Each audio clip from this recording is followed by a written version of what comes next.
All right, mic check 1 2. All right, we should be good there. Hey, what's up, everyone? Happy Wednesday, as always. Let me get some music started in here.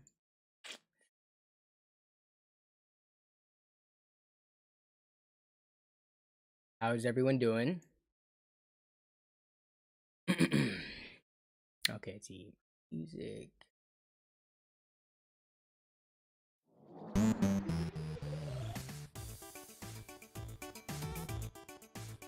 All right, so we do have some early people in the house, as always. What's up, Kevin? No, what is up, Jason?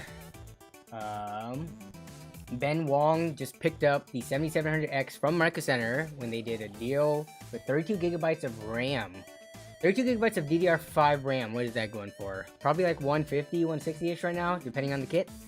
About like 50-ish% more than the DDR4 counterparts. Yeah, so I just noticed that. So it's funny because the title and thumbnail of today's stream has to do with regards to the embargo lifting for Nvidia and Intel, right? You should have been flooded this morning with YouTube and Google articles and stuff like that about for Nvidia side of things. It was like an unboxing embargo, which is kind of weird how that's even a thing. But no content creators were allowed to actually release performance numbers, so they just kind of showed off what was being sent to them. On Intel side of things, benchmarks and stuff was allowed, so performance numbers was allowed, and that's Team Green and Team Blues in the news. AMD is not really doing anything right now. We don't have any like mention of their graphics cards, but it's funny that I happened to decide to wear a red shirt today, and then when I grabbed a Gatorade out of the fridge, it happened to be the same color as the shirt I'm wearing. Like I've said in previous videos, I'm not an AMD show, even though it might seem like I am an AMD show. This today was a coincidence, okay? And also, I treated myself today. We're not just doing water, we're doing Gatorade.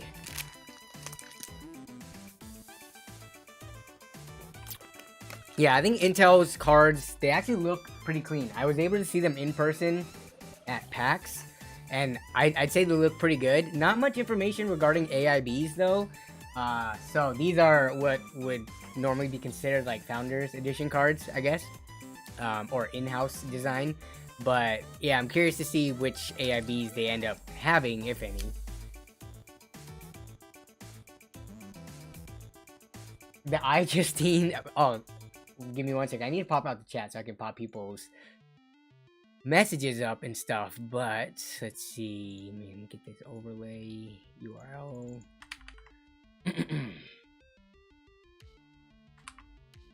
Okay, so we should be good now. Bam! Alright, so we got people on screen. What's up, Robert Cow? Hey, what's up, Jonathan Talks Hardware? Yo, why is your picture coming up like that?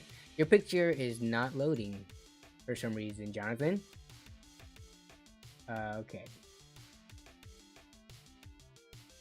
But yeah, today is gonna be a pretty chill stream. I just want to talk about the new graphics card launches, get everybody's thoughts on it, and then we can do a lot more of the kind of like Twitter side of things, or going by what you guys want to do today. So if you have any ideas, topics to talk about, or things you want me to look over and kind of give my, not only my opinions, but everybody else's in the chat's opinion, feel free to hit up the Twitter using the information down below. But yeah, we're just chilling for now.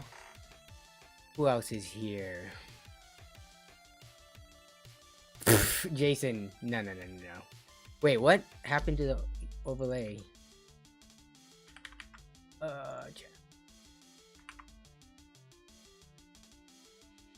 Hey, what's up, KL130? Coalition Gaming, Chris. Which, if you guys didn't catch the video this past weekend, I still have Chris's mat laid out. I haven't cleaned up from the video yet, but I got Coalition Gaming's desk mat right here, which was the backdrop. So, yeah, that was pretty cool to have him somewhat featured on the video. What's up, Dylan? How you doing? All right, LAN party video. Dylan Roberts says, I need that lab party. That's a typo on LAN party video. I can't go on without it. I've literally gotten a girlfriend within this school year before I dropped the vid. Well, the LAN party only happened back in basically end of July, early August-ish time frame. So it has been a couple of months. LAN party series has been moved up in the priority. It's just that some of these other videos were kind of more time sensitive. Like the Micro Center one was because, you know, I was working with a company, so I had to get that one out, as well as the PAX one.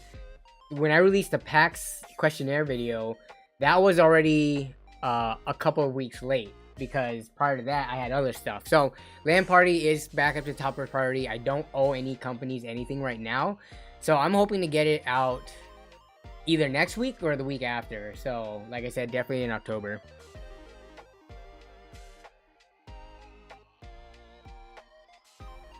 Chris is on the way to work on his side hustle. On my way to wire some PoE, who is that, point of entry security cameras, and configure them.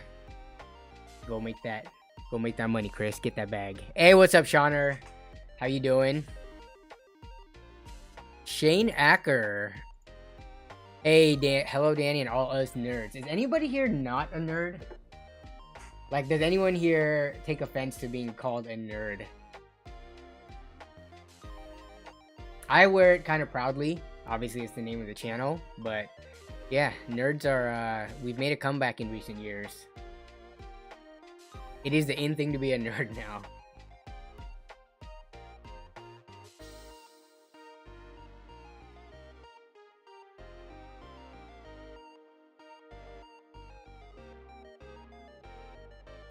Shane S. Lake, what's up, Shane?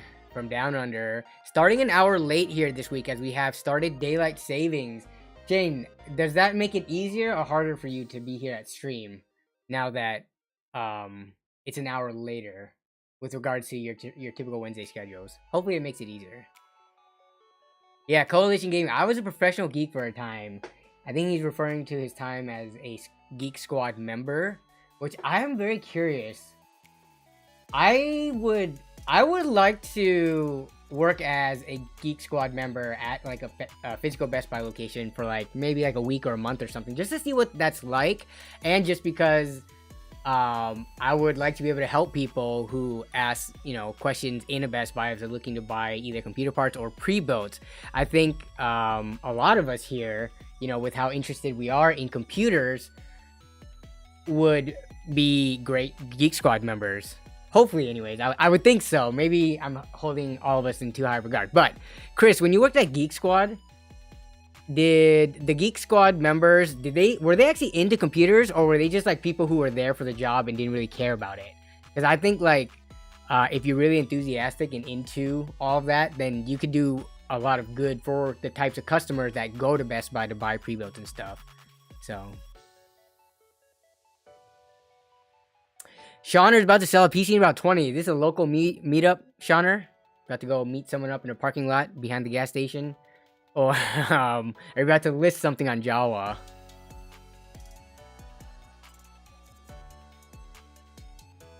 Oh, power over Ethernet. Okay, got you. Oh, power over Ethernet. So you have to just... I know nothing about security cameras. All my stuff is wireless.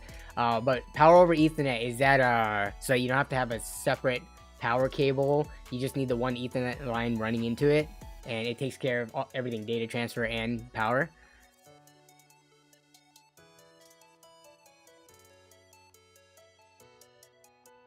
Robert Anderson says, what 2 games are you looking forward to next couple of weeks?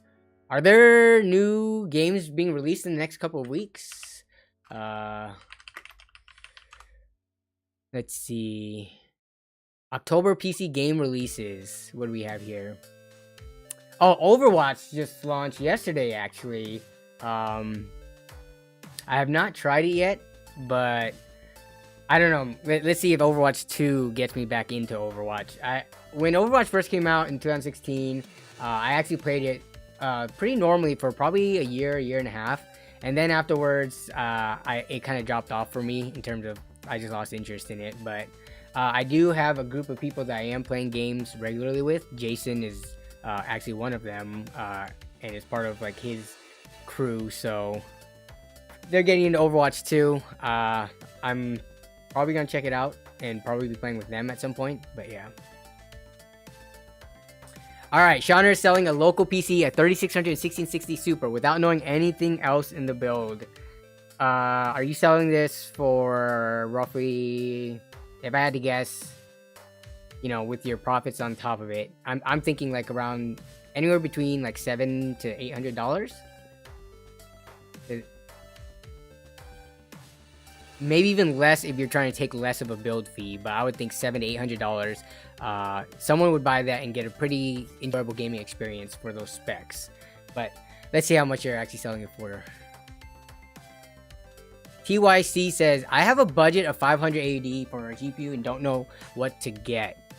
Did they respond? Because people are asking what their CPU is. Oh, a Ryzen. Hey, a 5600. What is 500 AUD USD?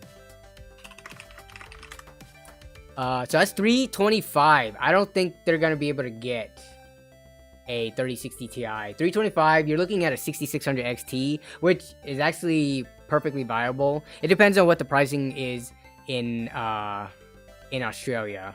Hey, what's up, Christopher Coonan? What up? What up? What up?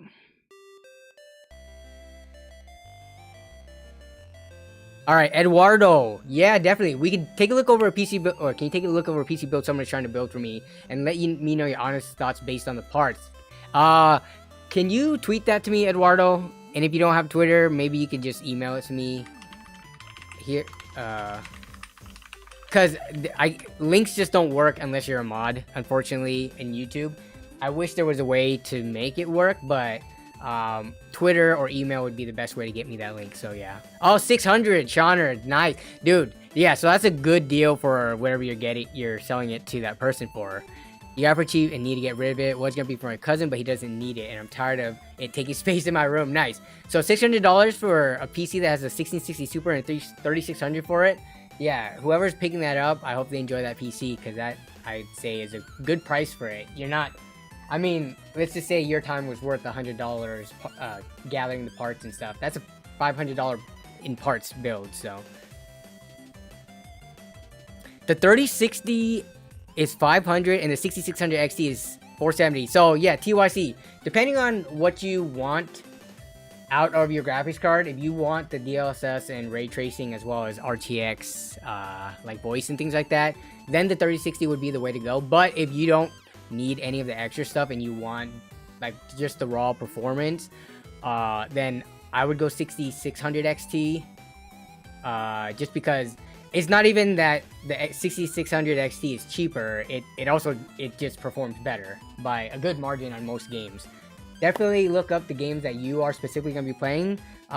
In some games, the 3060 is a little closer to the 6600 XT, but by and large, for the most part, the 6600 XT is going to be the better card.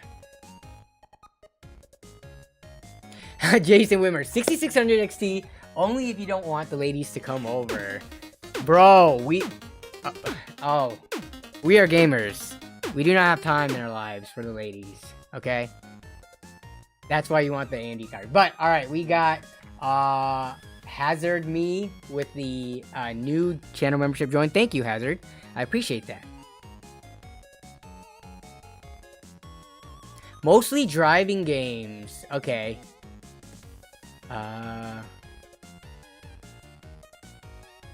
Yeah, so, well, which driving game? Like, we're talking Forza or some of those other, like, more simulator type games? Because, so the one thing that I have heard from people is that specifically driving simulator games, Nvidia tends to have less driver issues and has better performance on. I don't remember what titles that they were saying. Maybe it was people in this chat too, but that's something that I would like to personally test. So I'm sure there's side-by-side comparisons for every single game out there on YouTube. So you just have to look that up. But I just recall that's one case where you may want an Nvidia card, even though it has less rasterization performance. But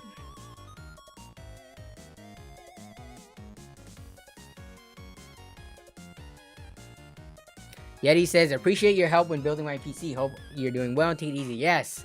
Well, I appreciate you letting me know that my content has helped you in some way or another, and hope you're doing well as well. All right, Master COD MYT. Why does everyone test Shadow of the Tomb Raider? Nobody plays it. I've tested Shadow of the Tomb Raider previously, but I've taken it out of my like typical benchmarking suite. I usually test anywhere between 8. Normally it's like 10 games, 10 titles. But Shadow of the Tomb Raider, it is getting kind of old. But the thing about it is, one, it has a free benchmarking or a free trial version. So everyone can test bench Shadow of the Tomb Raider. Like, the thing about benchmarks is I try to use as many free titles as I can, because I want people to be able to get the benchmark on their own system as well. If they want to say, all right, if Danny's showing me this $1,000 build, like I just released in the video this weekend, that's what the performance numbers are with those benchmarks. I can also get some of these free benchmarks myself, run it on my current system, and see what the differences are to see if it's worth upgrading. So Shadow of the Tomb Raider is one of those where they have the free trial version, so you can run the benchmark for free, and then you can compare it. So it can be still a demanding game too if you turn the settings up. So yeah, I don't know. I like the canned benchmarks just because you have no questions about it. Some games don't allow you to like run a exact like simulated situation over and over again, but Shadow of the Tomb Raider is one of the ones that does have a built-in. So yeah. Bruce Ghostlaw, what did I miss? I was at the gym. Hope you had a good workout, Bruce. But you haven't missed anything yet. We haven't talked about any of the big fat juicy news yet, just because I'm getting carried away talking to the chat. Yes, canned benchmarks make life easy.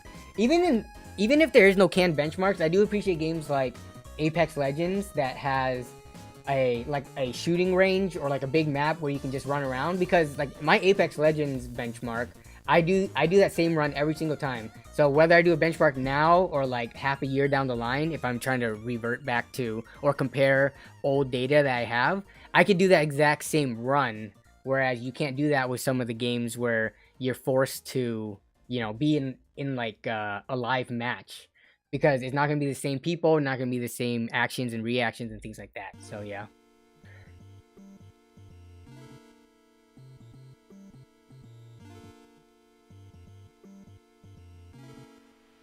Bruce Ghostlaw, only 12 years old and hitting the gym already. Bro, you did 30 on each arm? What are we talking about? Curls? Or is that everything? 30 on like curls, bench press, shoulder press, everything. 12 years old, 30 pounds is I would say is pretty impressive. Yeah, you did 30 on everything? Bro. Dude, you're like as strong as me. That's what I would be lifting right now. I'm trying to get my numbers back up. Y'all want to see me lift 30 pounds right now? I can go get the dumbbells. I have 30-pound dumbbells.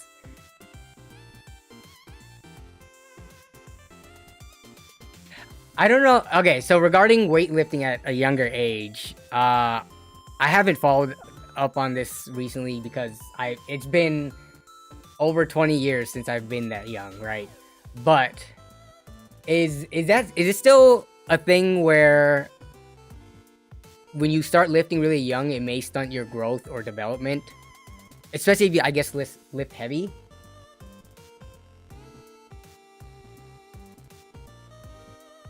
Yeah, yes. Let's get everyone back into shape. I know the summer's over. I didn't hit my summer goals of getting like back to the peak, like not even peak, getting back into the like the physique that I wanted. But you know what? We're gonna take this fall and winter and hopefully try to get back in shape. Hey, what's up, Christopher? I'm doing good. Just chilling. Yeah. The weather in Washington is starting to make me a little sad because it's getting darker sooner, and then it's also getting colder, so yeah. Yeah, last I heard it has the potential to stunt overall growth and development. Yeah, so just, I don't know. There's gonna be science out there that says both things. Just be aware of it, I guess, before you start lifting way too crazy before hitting puberty. So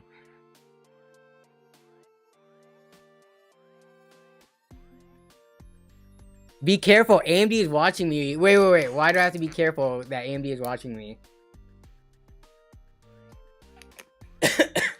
I think I've been very fair in all my assessments of everything.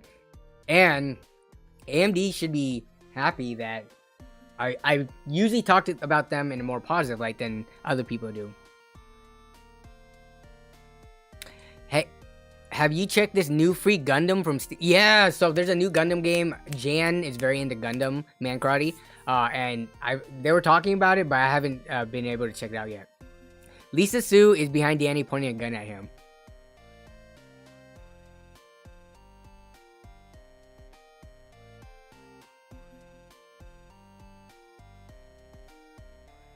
Alright, so now we've been chilling for about 20 minutes, letting people get into the stream. Let's talk about the new GPUs from Intel. So let me go to the browser real quick. Here is the Tech Power Up article on it, and I brought this up. There's tons of videos on it. I checked out a couple of them, Gamers Nexus, Linus's, and I think Jay's. But this is a lot easier to take a look at because we can look at the side-by-side numbers. So this is the A770 between the two cards. I guess which one would you be more interested in if we're talking about those two cards? And you have to pick an answer. Even if you don't care about the Intel cards right now, if you had to choose between the two, which one intrigues you more is what this poll question is gonna be.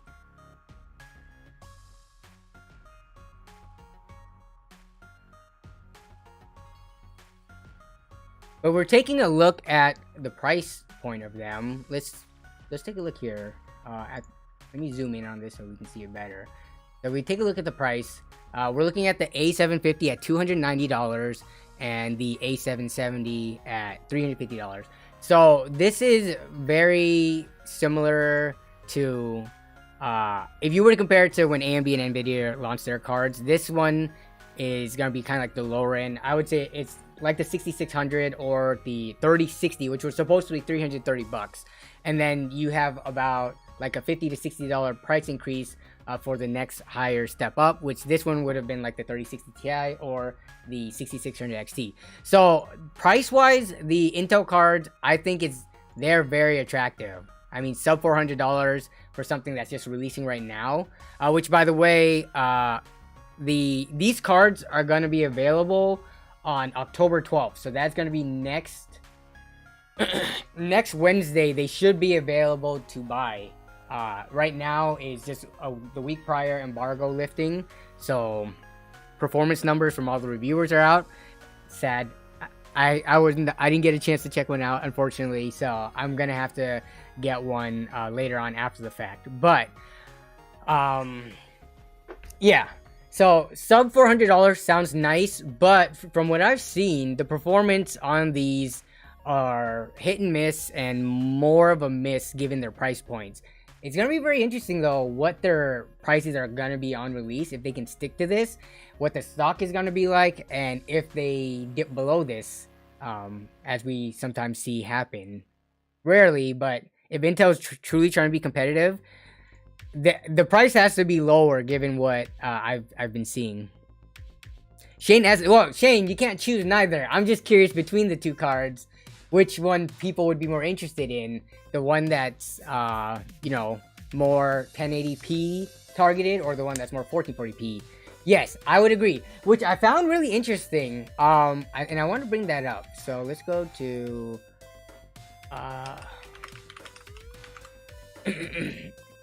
so this is Linus's video. Allow me to... Oops, let me turn this down. So I was watching this. Wow, that's funny. I didn't even get an ad. I'm not logged into my YouTube Premium account, and the video just played with no ad. But that's good. So if you watch Linus's video, so he's talking about this. So they're showing a bunch of results, and for the longest time, they're only showing it next to Nvidia. Yeah, so we keep going on.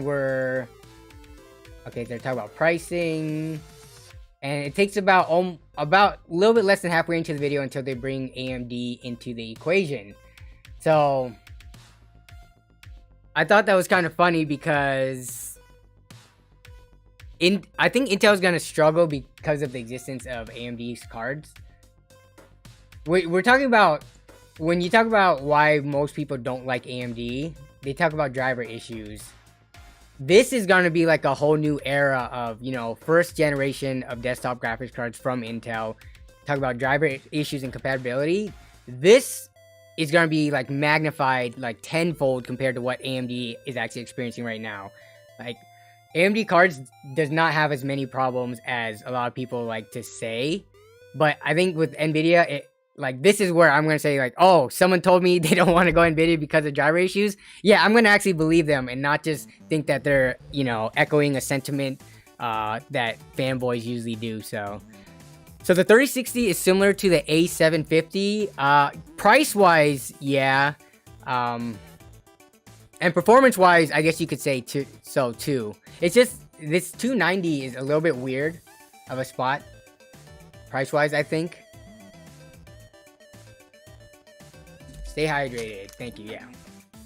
Kale 1/3. I don't know. I also hope that they can fix driver issues relatively quickly, but given that AMD took as many years to get to the point where they're at now, even though I've been using AMD cards since like HD 60, like 6000 series ATI, so.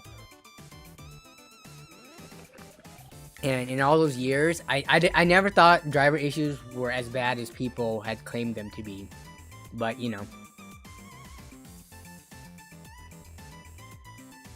Peter Nikita says, it's good that Intel joins the GPU market. Good for us, but the 6600 for $250 is the value king. Yep, that is exactly what I think most... I think every reviewer is saying that right now. So let's just go on Amazon real quick and look at, if I wanted to buy a 6600, yeah, we've got this XFX one. Well, it's $240 for this 3-fan Gigabyte Eagle card. So there's not much reason to buy the Intel card right now, but let's take a look. So I'm going to end the poll. We do have almost 90% of the people who voted are interested more in the A770 than the A750,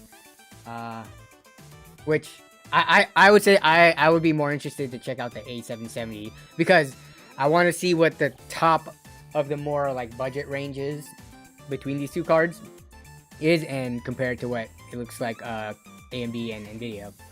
But yeah, so the 6600, it's so readily available for $250 or sometimes even less that it's gonna be hard to make a good justification to buy these cards. Let's see what people are saying.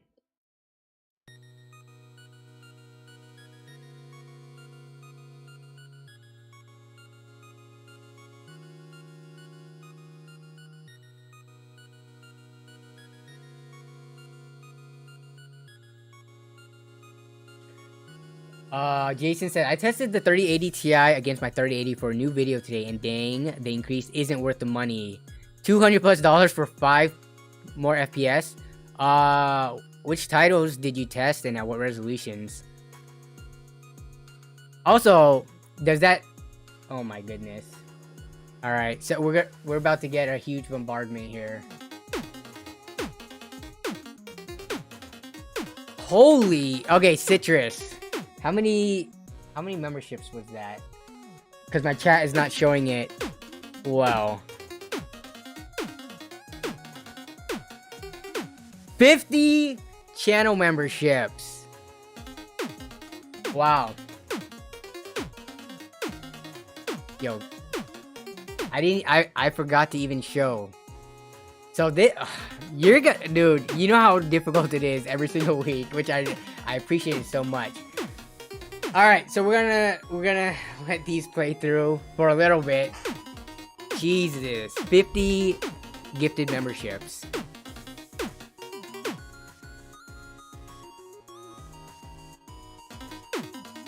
So GG, first of all, thank you Citrus, who is right here on the super gifters. Thank you for the gifted, man. So I think he gifted at this tier level. I think so. So now I'm gonna have to expand this list even more. You see how much the previous gifters have like changed this. So Citrus, I appreciate it.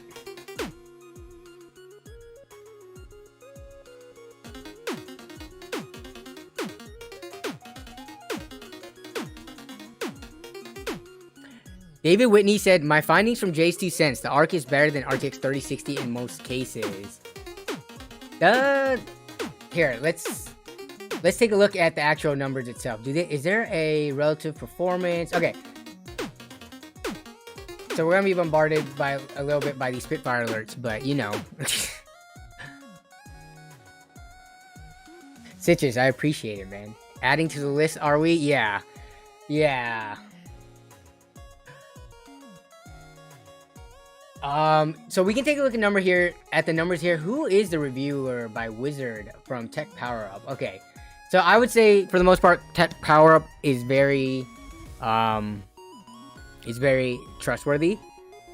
I've not seen anything that would make me believe otherwise. So let's take a look at some of the numbers that they got. So this article is really good, which I should have pinned it. So I'm gonna put this here again, and I'm gonna pin it this time. So if anyone wants to take a look at themselves, because we're not gonna be able to cover everything here. But if you want to take a look at it, we can do so. Let's see. So what is their test setup? So we got to understand that first. They have a bunch of graphs and stuff, and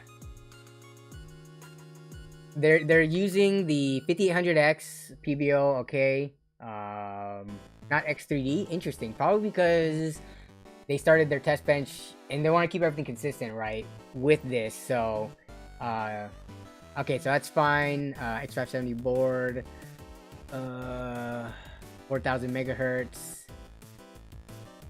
memory. Okay, got it. So each game is tested at these screen resolutions, so 1080, 1440, and 4K.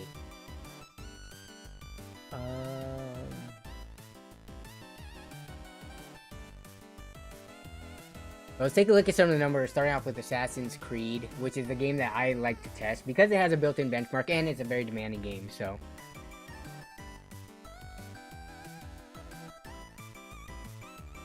you have to have rebar for ARC.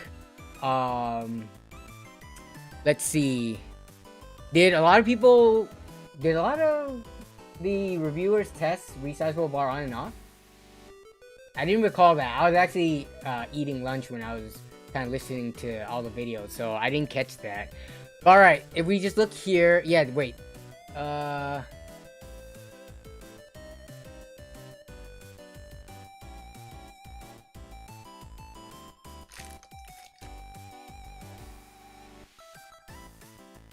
First gen ray tracing wasn't only better than first gen to first gen Nvidia ray tracing. So if you compare it to 2000 series, but not to what's it called, like 3000 series, right, Chris? I think that's what you're saying. Okay, Assassin's Creed Valhalla, which these cards, honestly, I would say they're targeted towards the 1440 and 1080p. If you want 4K gaming, do not expect to spend, you know, $350 to get that kind of experience. So we're gonna just look at these two because they're nice and convenient side by side. But all right, so in Assassin's Creed Valhalla, which I believe kind of favors AMD cards. It's one of those titles where if you are playing this specific sort of game, then going AMD actually makes even more sense aside from the ray tracing DLSS side of things. But we do have the A750 and A770 here, and it's kind of in the middle of the pack, which I'm actually surprised to see the A750 beating the 6600. 62 versus 65 FPS, that's like less than 5% around of a performance difference, and you probably with the naked eye without any overlays on, you wouldn't even be able to tell the difference.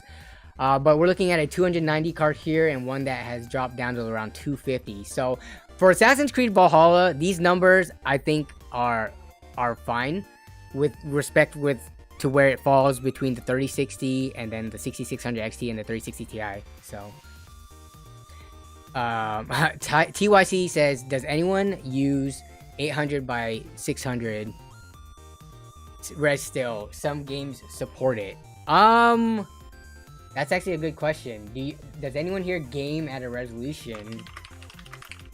Do you? Resolution less than 1080p for the performance gain. Okay, so next poll we're running. This is actually a good question. But does anyone use? No, I typically never go down below 1080p for either testing or my own personal gaming. So I don't even know if professionals even do that, like CS:GO people, because they're trying to push crazy frames, and then there's something about the aspect ratio that helps if you do that. Signal RGB. Nope, search up this thing. I'm gonna pull it up on the side so we can talk about it later.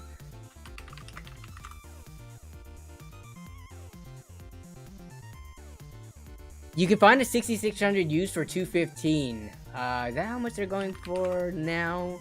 I forgot what it was when we looked the other day on stream. But if we go to lowest price and we go to condition, open box, new, refurbished, and used is what we're okay with. No fan. Yo. So this one's going for $175. No fans. You can just do the thing where you can buy the fans from, AliExpress like we saw before for like 15 to 20 bucks, or you can just put case fans on here. You just need to move air through the fins on the heatsink. So but at that point, like, if you can get a card for $190 that does have fans, yeah, $190. Wow.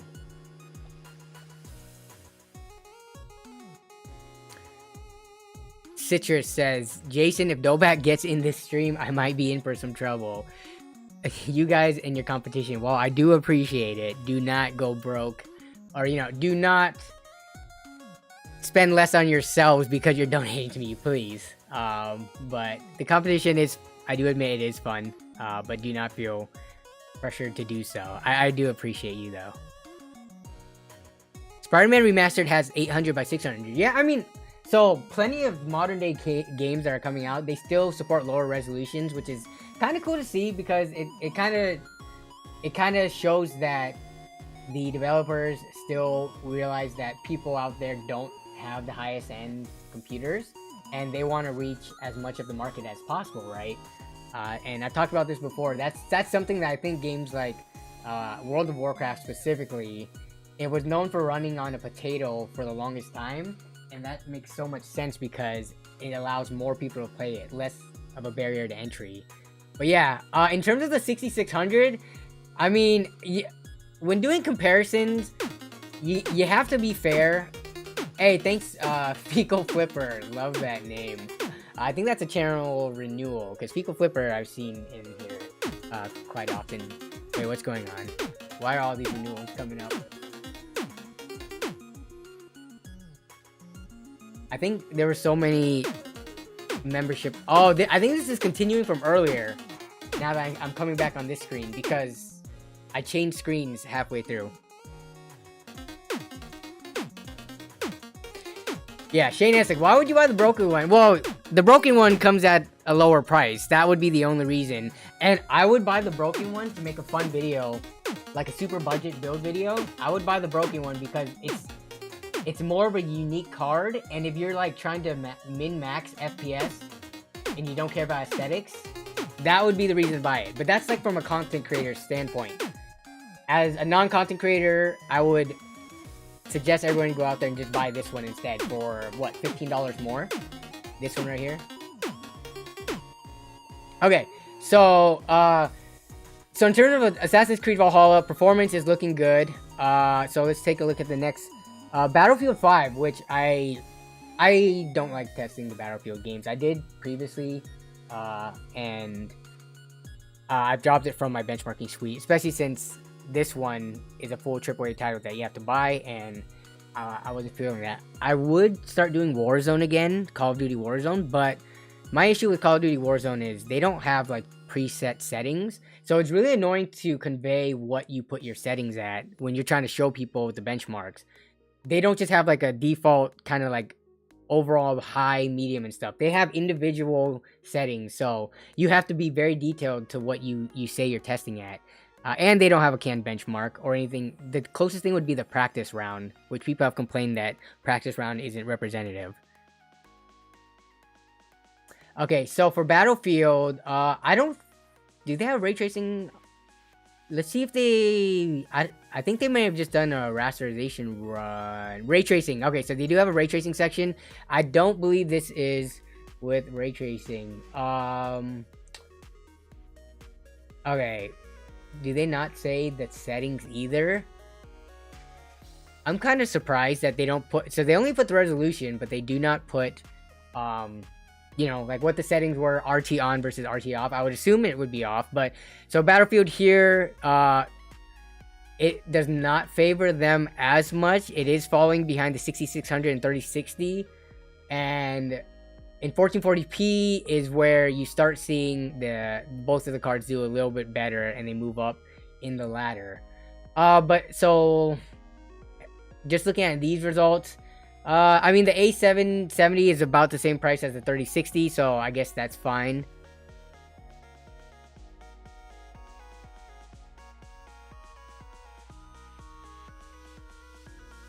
Okay, let's go on the next.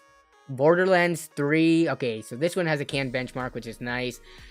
So this one is falling behind the rest of the pack. So like worse than the 3050 and 2060 in 1080p. And then at 1440p, pretty much also at the end of the pack. So performing less than these other cards that are definitely cheaper than it. Let's go to a newer title that... let's skip to Cyberpunk.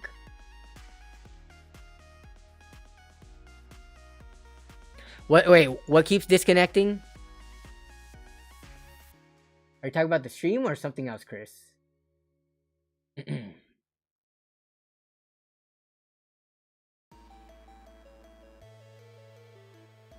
Oh, your chat? Interesting. Anyone else getting disconnecting chats? Are you on mobile right now? Whoa, okay, that's weird. Let me end the poll. I don't think that'll do anything with it, but... The chat keeps disconnecting. Oh, thanks for the reminder, Kevin Ngo. Always gotta drink the water. I wonder why chat is disconnecting, but... The 2060 is good if you're looking under $150. No, wait. I haven't looked at 2060 prices. Have they dropped that low? They were holding at 200 for a while. So when we look at pricing, I like to use eBay and then maybe give you like a 10% discount if you're looking local market. But let's see if we can find any.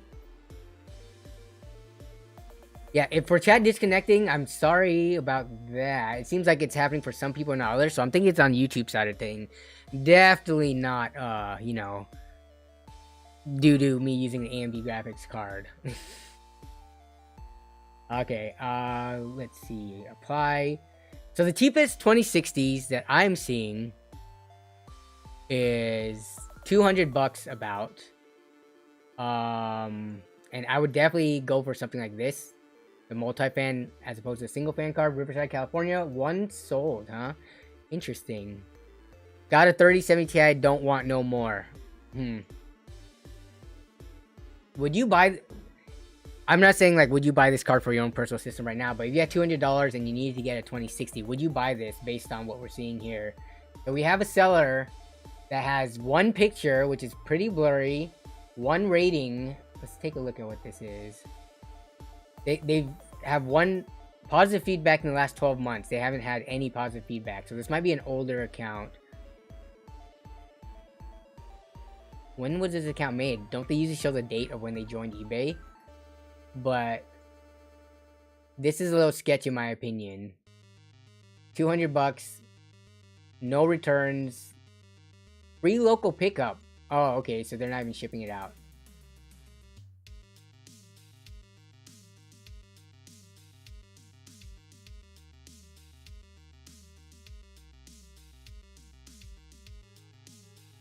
Yeah, so for 150, I wouldn't say a 2060 is achievable unless you got a really good deal in like on OfferUp or Craigslist in your local area. That is not really representative of what it's going for online. So I would say 200 is still about the point where the 2060s are going for. So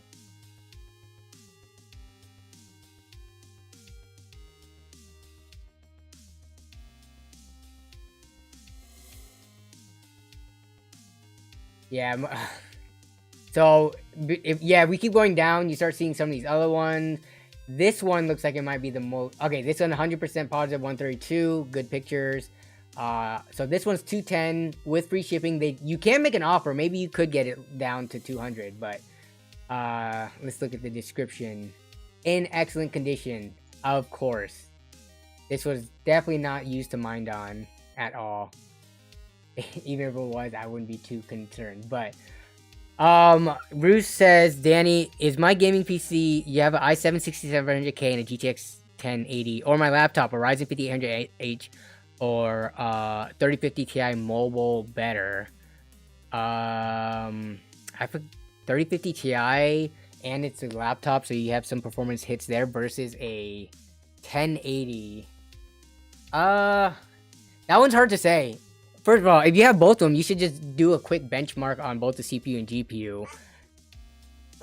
The processor in your laptop is definitely way better, but the mobile graphics on a current gen more entry level card versus like a more kind of like upper tier 3 gen old card, I think it would definitely depend on the titles you're playing too. But between the two, I would choose the system with the 5800H, though it can't be upgraded, so there's that too. Yeah, CPU wise, for gaming performance, they might not be too different, but if you were to do something like CPU rendering in Blender or like CPU rendering for a video, or just doing more like workload related tasks that are like multi-threaded, the 5800H should beat the 6700K by quite a bit. How would I do a benchmark? Bruce Ghostlaw. So to do benchmarks, like you can go to... If you go to Cinebench R23, this is a pretty easy one to download and run on both systems. This is something that I do. But Cinebench, and then Unigine Superposition is also another one that a lot of people run. You can do this for any games, but the nice thing about this is you don't have to have any overlay software. You can just run these and they will give you a score that you can compare to. You don't have to set up Afterburner, you don't have to set up overlay. All these programs are free, so just download them and run them. And also test them in games as well. But the good thing about these tests, like I was saying, they're canned benchmarks, which mean no matter what, every run is consistent. So you don't have to go into like when the results are really close, you don't have to go into the nitty-gritty details of making sure you're doing the exact same movements, the exact same testing time and everything. So yeah. This is like a convenient, quick way to check. Okay, so let's go back to this here, and then what other games in here am I interested in? Like Forza Horizon 5 is another game that I test myself. They have a nice canned benchmark in here, and then as we see in the performance, the A770 does perform better by, how many percent is that? A little bit more than 5% of the 3060, so that's good to see. And then in 1440p, same here. It beats the 6600 and the 3060. The issue is the A770 is priced around the same as the 6600 XT. Both, let's say they're around 350-ish bucks. Between the two, I would, just because of, if you don't want to deal with a headache, you want something that you know works, you would go with the more established AMD or Nvidia. Do I know when the Intel 13th Gen performance embargo is lifted? I do not. Unfortunately, oh, and we're back here with the continuation of this. Interesting, so now I'm learning how this works. If you get a super chat and you go away to a different screen, or a scene, it comes back.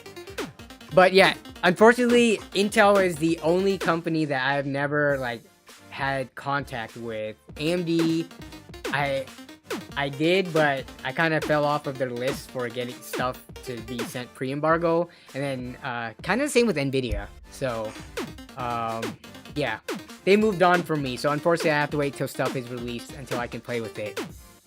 Actually, no, AMD through Power Color. That contact usually gets me stuff beforehand, but AMD specifically from direct AMD, yeah.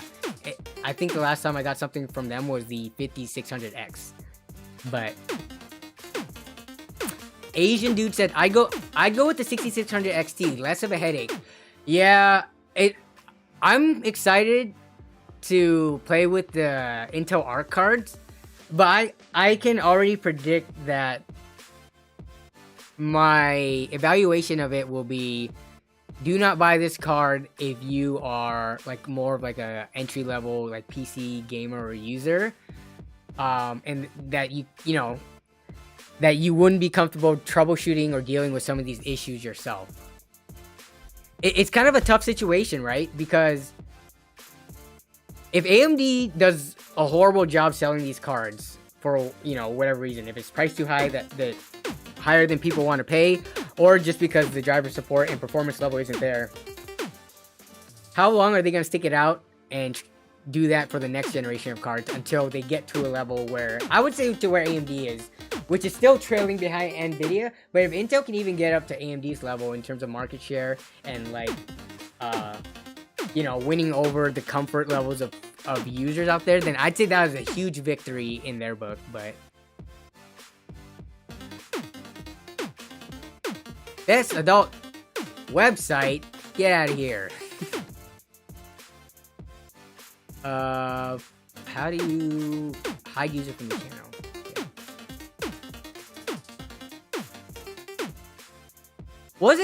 Yeah. Intel has 4 stages of GPUs over the next 8 years.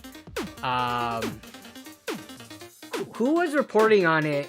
There was like this rumor that Intel Arc performance wasn't as good as they expected, and they were gonna put it on the chopping block like after this first gen and not continue afterwards. I was seeing that on social media. I don't know who started that rumor, but then you know, Intel was tagged on it and they said nope, we are gonna be continuing with it. So was it Moore's Law is Dead who originated that? Moore's Law is Dead is generally pretty accurate with his stuff, right? He actually has some like good insider information and leaks. So I guess it was surprising to see him be that wrong on that front, but Dr. Christopher Coonan says Moore's Law of Dead is FOS, which I'm guessing that's full of crap. I didn't see how he responded to that though. After Intel said no, we're gonna still be continuing with the next you know, couple generation of cards. He guesses a lot about his stuff. Okay, I don't watch his stuff regularly. I see it pop up a lot on social media, on Twitter, because of my mutual follows and stuff like that. He tucked his tail and shut up? Okay. Well, I mean, not everyone's gonna be right 100% of the time, but I need to look into that further. But so let's see. Let's go on with this. Any other title? Wow, they tested a lot of different titles. Let's take a look at the average FPS and performance. So this is the type of charts that. So how many titles did they test? The following series chart FPS. So this is one thing. This says nothing about 1% lows, but you would have to look through each of the. Actually, none of their graphs had like 1% lows. But the average here is 99 FPS across all the games is what it's looking like. What this line is. Oh, this isn't relative to the other cards. It's just in each of the titles. So this isn't too helpful. It needs to be a summary of the ARC cards versus every other card. Do they have that here? Nope, it's just per title. Which I honestly don't think it's useful at all. Because we only really care about... I guess this would be useful in... if you are baselining like 60 FPS as a playable experience. Pretty much the only thing it didn't hit 60 is in Borderlands 3. Really, average FPS was about 40 something, and then Everything else, Halo Infinite was also below the 60 FPS line. Warhammer also, but then everything else is above. Aiden says, I wonder if yeah, where's the summary of average FPS across graphics cards, if they even have that here? Oh, here it is. Average FPS is the table below. So,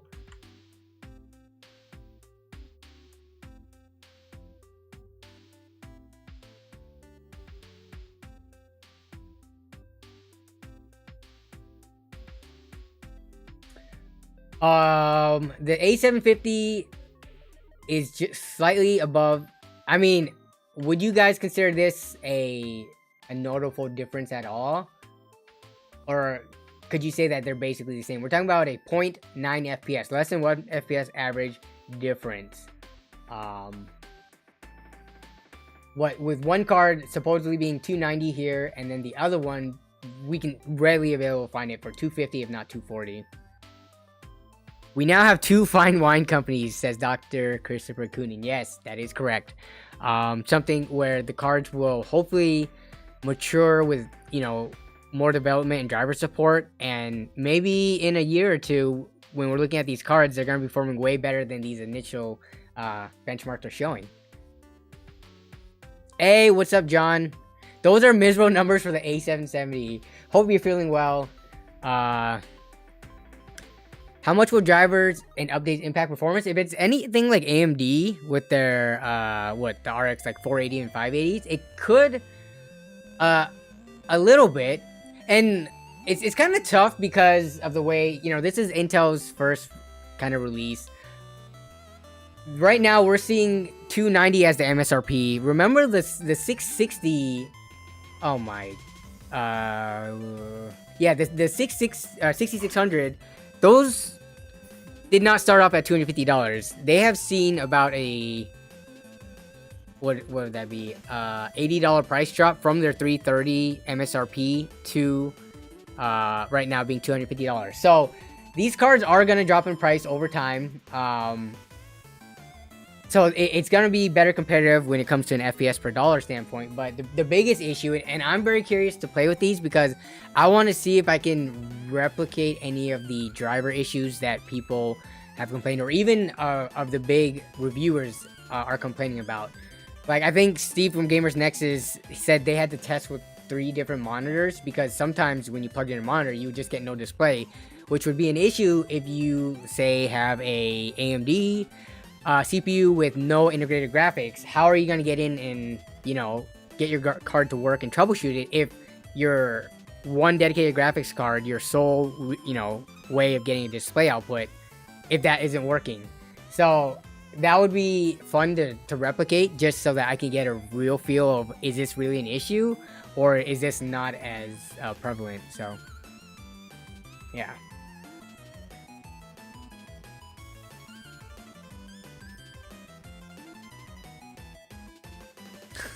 A Pers says, can I run Among Us on a 3090? Actually, no, you can't. You need at least a 4090, which we're going to take a look at right now.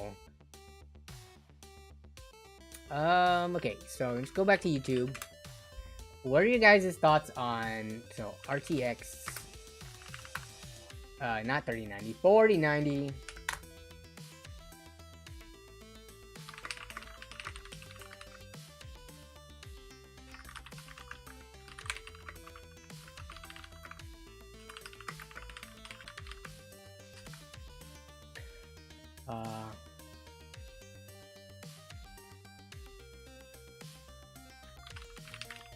Alright, so the poll to ask is, do you enjoy watching unboxing embargoes? Which is essentially what if you type in RTX 4090 right now on YouTube, the only numbers that you're being shown is going to be stuff that Nvidia has shown, but there's no independent performance testing done on them yet. So do you guys enjoy watching these videos where basically the content creators kind of just show off the card and talk about the specs and stuff? I think they do still have some value because they are talking about their specs and some of the things that they're speculating. But, I mean, we're talking about you know, 500,000 views in less than half a day from Linus here. Here's PC Centric's like a 500,000-ish size channel. So half a day ago, 100K views here. So I think a lot of people like watching it. I'm just curious, you know, the people who come to this stream, what your guys' thoughts are. But yeah, here's look at Kyle with, look how big that card is next to his face. That's ridiculous. It looks like there are some mic benchmark. What is this channel? 1.3k subs. Asian dude says unboxing videos have some value. You know what to expect when you buy the products, just in case.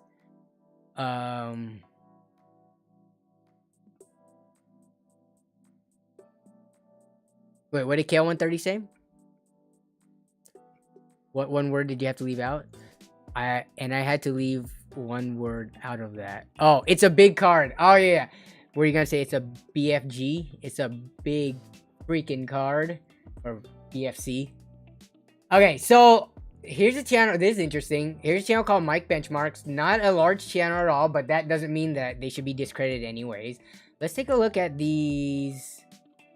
So they are showing actual... I'm very curious how they got this.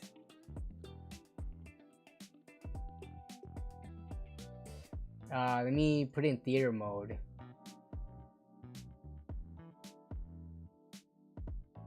So we don't have much information to go on. Who the F is Mike and why is he lying? So the issue about this is you would have to look into it further, but is what pro is he using cap frame FPX or FPS? So in MSI Afterburner, you can put in any graphics card and change the labels. I'm not saying what they did here, but I'm curious how they were able to get this when nobody else is technically allowed to post this. Hopefully video is not fake. It's hard to tell because they're comparing it to a 6950. It would have been nice to see if they compared it. Okay, let's do some internet detectiving here. So 4090 versus a 3080. Yeah, they have a bunch of... If you look at this channel, they have a bunch of 4090 content on here. Do they have a 3090 though? 4090 versus 3090. Here we go. Let's take a look. So I like how they show all the settings. Like, let's take a look at Cyberpunk. We're talking about 1440p Ultra.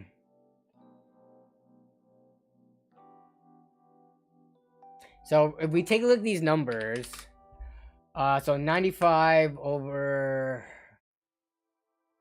Let's look at the averages. So we'll look at the run average. So we're looking at, like, by the end of the run, the average is 92 versus 56. So we do some math. So that's a 64% performance uplift. So Mike Fast and Furious, a FedEx truck to get that card, yeah. So I would say these numbers, they're lining up with what we should be expecting from these cards.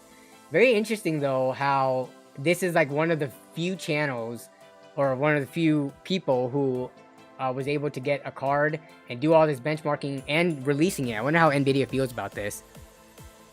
Yeah, so I don't think Assassin's Creed, when you go to the settings, see they're hiding it. Yeah, so this is why I find this questionable, but the performance numbers, assuming this is correct, which nothing leads me to believe that it isn't. I do find it interesting how they don't show video memory, because that would be the obvious, you know, detector. Like you would see 24 gigabytes on the 4090, so that's not being shown. It's only showing GPU load and stuff. So in Assassin's Creed, when you go to the settings, there's a thing on the bottom right that usually shows what graphics card is being detected in the system. Conveniently, in this video, it's not being shown. They're only showing half of what the settings screen looks like and not the other half. You can see it in the corner right here. It says VRAM, and then it will show the graphics card. So yeah, let me see if there's anything else. Cyberpunk usually has... actually, they're not running... So for graphics... Yeah, Cyberpunk doesn't actually tell you what the graphics card is beforehand. Red Dead Redemption... I don't know if this does. Well, we have no like physical evidence or proof in this video that says that it really is a 4090 in there. It has to be a fake. I have a 3090 play on 1440p. It does not run 40 FPS on Ultra. I think it's Ultra without ray tracing, but sus. Danny poll. I call sus. All right, let's do a poll. Let me end the last poll. So last poll, do you enjoy watching embargo videos with no performance numbers whatsoever? It was almost a pretty, is an even split between yes and no, and then a quarter of the people said indifferent. Hey, what's up, Confidential? You finally caught one of my streams. I'm glad you're able to make it.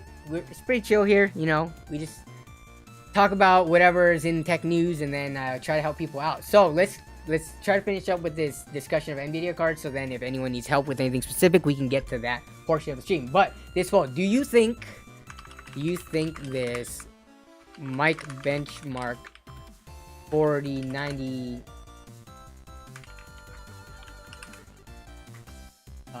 performance video, these are fake?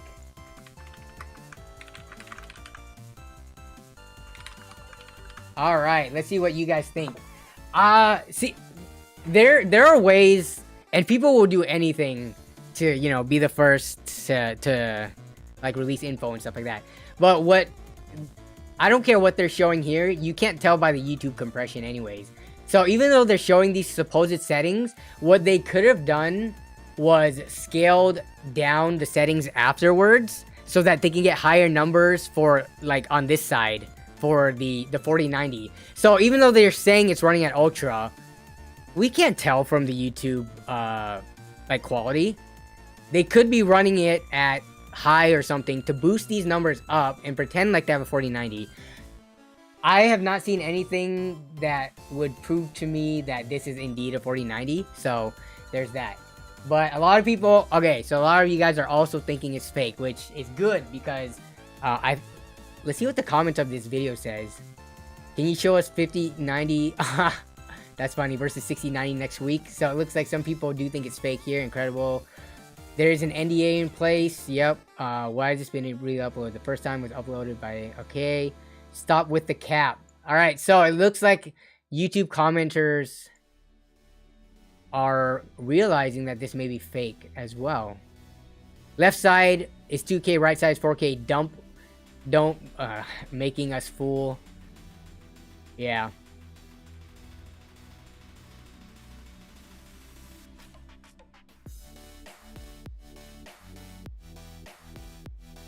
I'm trying to think. Yeah, you should be skeptical of anything releasing before NDAs or embargoes are lifted, so.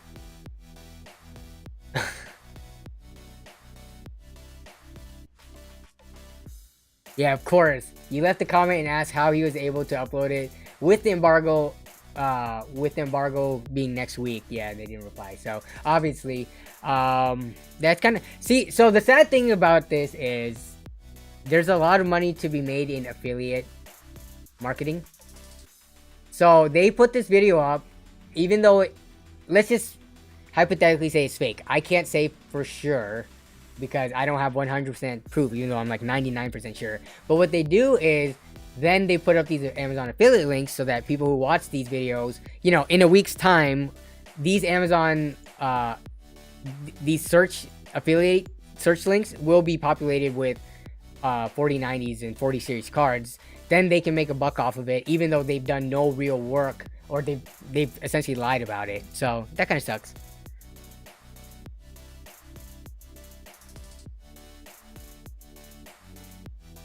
So yeah, take everything with a grain of salt, and if you can, check between multiple sources. Which the funny thing is, in this case, there are no multiple sources to check from, unless you're looking at Nvidia specific, you know, what they release, but no other reviewer has shown the performance numbers. So this is what this person probably did. They looked at Nvidia, what they claimed the performance was. Then they tuned the 4090 results. They tuned that to be as close as they can to Nvidia, and then just used that. and ran it aside cards that are already released. Why is this so bad quality? 480p default? What is this? Okay. Yeah, so it could be legit. You know, cards can be stolen from the production facilities and stuff like that. They could have gotten the numbers from someone who actually has the card, because people have the cards in hand. They just can't produce the numbers. So if they bought the results from someone or things like that, then sure, it could be real. But I don't know. Everything is pointing to fake to me with regards to credibility and just the fact that it's like, hey, let's just try to get some Amazon affiliate money off of this. Yeah, I'm definitely playing devil's advocate, because I don't want... The thing about accusing something of being fake is you have to have the proof, which I don't. So I cannot say for certain that it is fake, unfortunately. I don't want to say that and then, you know, all of a sudden come under fire for doing so. So yeah. Wonder if they're gonna make a 4050, as there was a 3050 and no 2050. I feel like with the amount of stock that Nvidia supposedly has, there's no reason to really make a 4050 when you can get like a previous gen 3060 or 3060 Ti pretty readily available now. And if they're trying to move all that stock, they will probably delay the 4050 for as long as they possibly can. So we might not even be seeing that like anytime soon. But yeah, I mean, generally, I wasn't happy about the 3050 this last generation, because let's take a look at it right now. Let's just see how much. I think the 3050s are still 300 bucks. 314, 300, 320, 334, 299, 319. So yeah, you can't even find one for 250. So I wouldn't be excited. I would not be excited about a 4050 launch if the prices are just gonna be this bad. Newegg. Let's see what they have RTX 3050s for. Make sure to hydrate. Thank you for the reminder, Eduardo.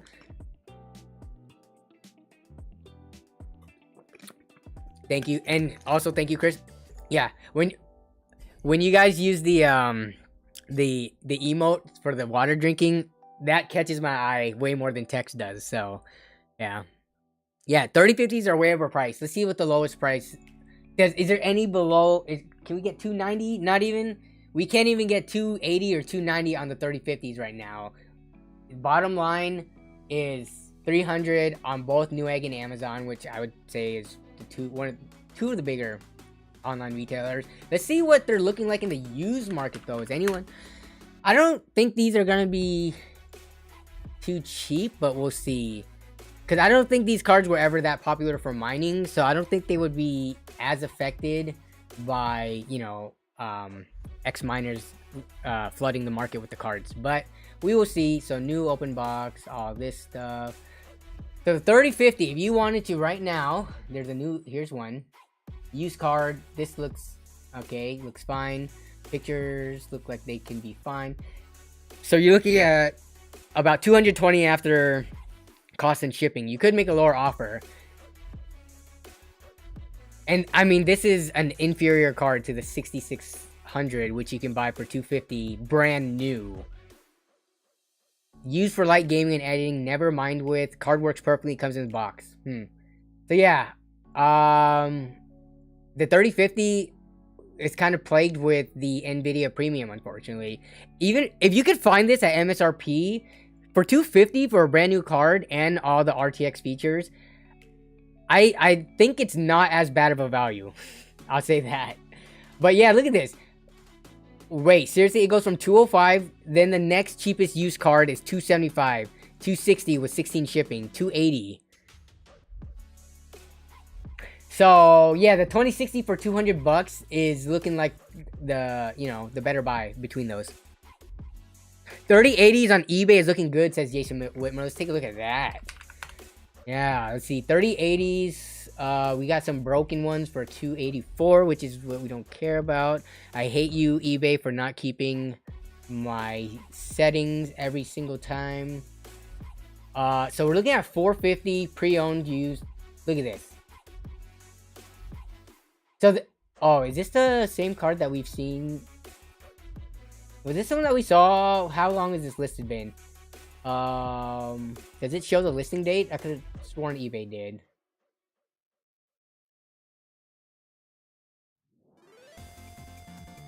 Alright, something's going on with my Spitfire alert here. Let me see. Hey, Tech Blacksmith, thank you for the, for joining the channel membership. I appreciate it. Oh, it's because it's being hidden. Whoops. There we go. Thank you, thank you, thank you.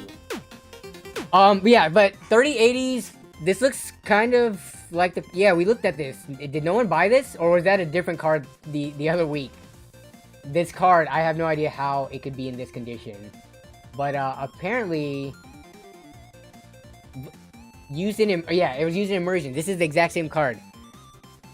Nobody... Okay, for 450, if this card works just fine, I'd say this is pretty crazy given the performance you're getting. 3080 for 450 bucks after shipping, or so it's free shipping. It'll be 500 at the end of the day after tax. But let's go down to the next card. So that one is only so cheap because it's in such crappy condition. The next one we're seeing, oh, that looked like a fake ad. $499. So we're looking at $500 for like these Alienware OEM cards, which they're not the best looking cards, and they got that green PCB going on. And I actually don't know how the cooling performance on these are. The heat sinks, they look fine. They don't look like the milled out of an aluminum block type of heat sinks, but yeah, 6600 for, well, we just saw it for like 190 recently, so alright, so oh, we're talking about Dr. Ian Cuttress. What did he make a video on?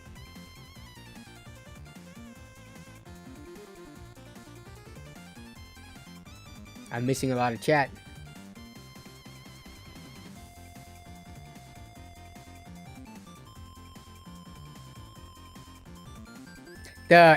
Okay, Alienware coolers for the 39 were rated very good by Gamers Nexus. Okay, yeah, so if so, then we're looking at the lower 500s for 3080s, which, I mean, it's incredible value. It is a used card, though. Like, I think right now, if you wanted, what's a brand new one go for? Let's use Newegg. Newegg for the higher end cards typically has a better price. Alright, so I'm going to end the poll from the other 3090 benchmarks and what people are saying. Come on. Out. Newegg. You have the... When I type in a RTX 3080, the first thing should not... Like, it shouldn't even show me these HDMI cables. Where's the categories? Show more. Desktop graphics cards. The fact that it didn't auto-detect the categories is a little annoying. Alright, so yeah, we're looking at 550, you know, about almost $600. But that's refurbished, which is the equivalent. What is the new 3080 going for?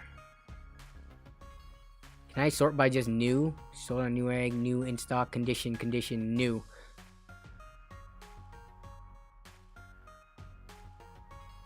I did not see Newegg bundling the X670 with DDR4 RAM.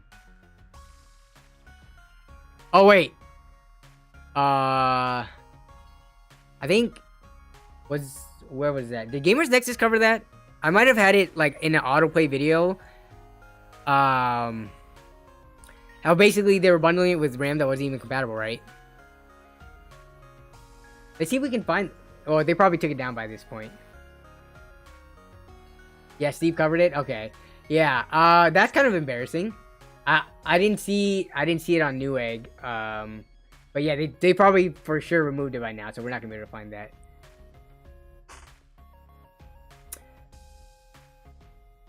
Stop showing me 3070s. The cheapest 3080 we can get is 660. So by going with eBay, it is almost, let's see, what, 500 versus 6, let's just call it 650 to make the math easier. Okay, it doesn't make the math that much easier. That's a not an insignificant discount. No, 3080s have definitely dropped in price. They have not been going for 800 to 1000 for months now. They've been floating around the 700-ish, like mid 700-ish, but it looks like the prices are going down even lower. Though, this is interesting. These are not from Newegg sellers. If you guys are seeing this, so you're looking at, so that's a 3070. So let's say look at some of these ones. You're dealing with these crazy $45 shipping charges from like Wiwa Marketplace. So this actually ends up being around 700 bucks after shipping. If we want bought and sold, let's do free shipping in here. The cheapest card is gonna be 700, and that's not even from Newegg. It's from all these other marketplaces, which is fine, but I think some people trust being sold by Newegg more. So if we're looking at like sold and shipped by Newegg, we're looking at 740 bucks. So we're looking at 740 for a brand new card, or 500. That's like 30. That's a 33%. Well, depending on how you do the math, it's 100%, 150% of the price going up here, or you could say the used ones cost 66% of the new ones. About Slick Deals. Wait, did Slick Deals post some AMD GPUs? Let's see, go to computers. If you guys haven't used Slick Deals before, I'm not being sponsored or paid by them, by the way. I have worked with them in the past on a couple of things, but Slick Deals is one of the places to go for everything you need in life. You need a watch, you need Target gift cards on sale, you need RX bar, protein bars. These are going to be the freaking most cheap ass people on the internet, like ourselves, posting the best deals that they find. And it's not driven by affiliate marketing. Only Slick Deals makes money if it is Amazon. But the people who post it, they do not get affiliate money. So you know that there's no like other intentions behind a product here for the most part. So yeah, definitely use Slick Deals if you get a chance to. I've been using it for like since, I don't know, 2009 or something. They're a great resource. But all right, so we look at some of these Slick Deal posts. Wow, look at these prices for these cards. If people, Micro Center has a 6800 XT for 540, which is insane value. Here's a 6800 XT for 550 at Newegg. TYC said, should I keep my 1650 until the 4060 launch? How much do you have to spend again? Wait, TYC, were you the one who said that you had 500 AUD? I don't think, if you were, I don't think you're going to be able to afford a 4060 with 500 AUD. So you're going to have to up your budget. I'm pretty confident, because that was like 350-ish USD. So the only reason to wait is if you want these current and last gen cards to keep getting cheaper. But I don't think with your budget you're going to be able to buy a new gen card on release. Okay, yeah, so 550 here for 6800 XT, and here's a, yeah, so there's a bunch of cards here popping up. You can find them also if you just sort by lowest price on Newegg. But yeah, all right, we've been looking at a lot of prices and talking about the new release of stuff. I wanted to sit back and relax a little bit and just go over what everyone is saying in chat. Stallion M says the 6650 XT for $299 and $240 for 6600. Intel is kind of DOA, dead on arrival. Early adopters kind of need to Prage for what is, okay, so I've seen Prage a couple of times. Is that like a combination of Prey and then something else, or an adrenaline moment? Prayge. I don't think that's a typo. So is this like modern lingo? Maybe I gotta go to Urban Dictionary.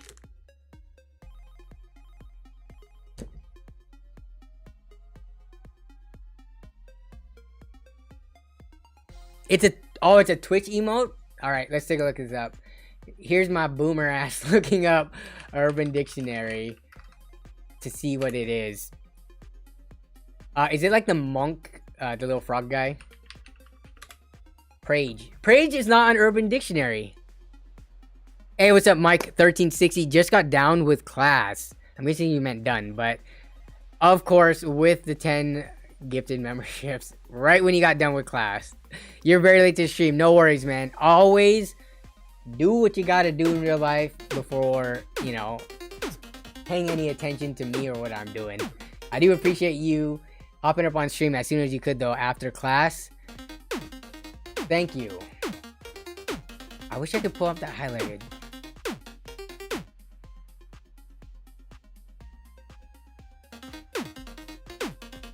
Thank you, Mike. I appreciate it.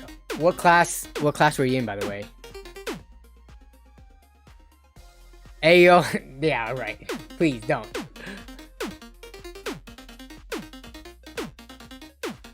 And then, yeah, if you guys do get membership from any of the gifters, please show them love.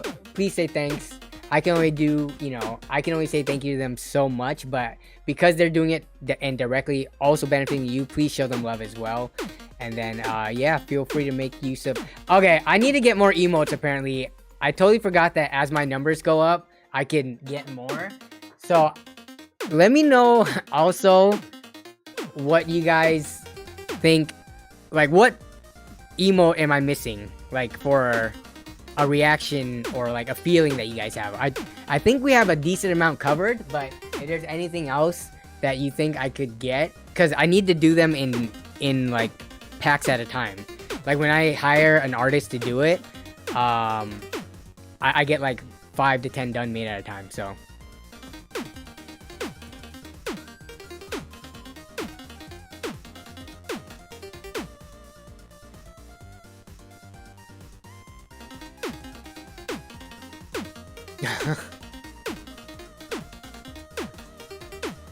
wait, okay, now chat's going way too crazy. I gotta get caught back up. Okay, your boy Ram says, here, let's go back to this. Here, actually no, I need to find my answer to this. So this is a Twitch thing. Wait. Oh, it's this. So it's yeah. So it's a little Pepe the Frog guy praying, right? Got it, got it. Do I need to pray? Maybe I need a pray emote too. So then we can use that instead of pretending to use the text versions of Twitch equivalent emotes. Let me note that down on my sticky notes here. Okay, pray emote. And we're going kind of crazy with the membership roll-ins right now. So give me 1 second to get caught up in chat. Kevin Ngo says, can we go over pre-built PCs? Yeah. So let's do a pre-built, depending on... If you guys have anything you want me or us as a community to look over on Twitter, right now is the time to do it. I need to log into my Twitter, actually. So just link it. If you have a PC part picker list of like your current build, a build you're considering, any of that. So let me sign into Twitter without getting all my information out there and doxing myself, as always. But yeah, so Kevin, we can do a pre-built. And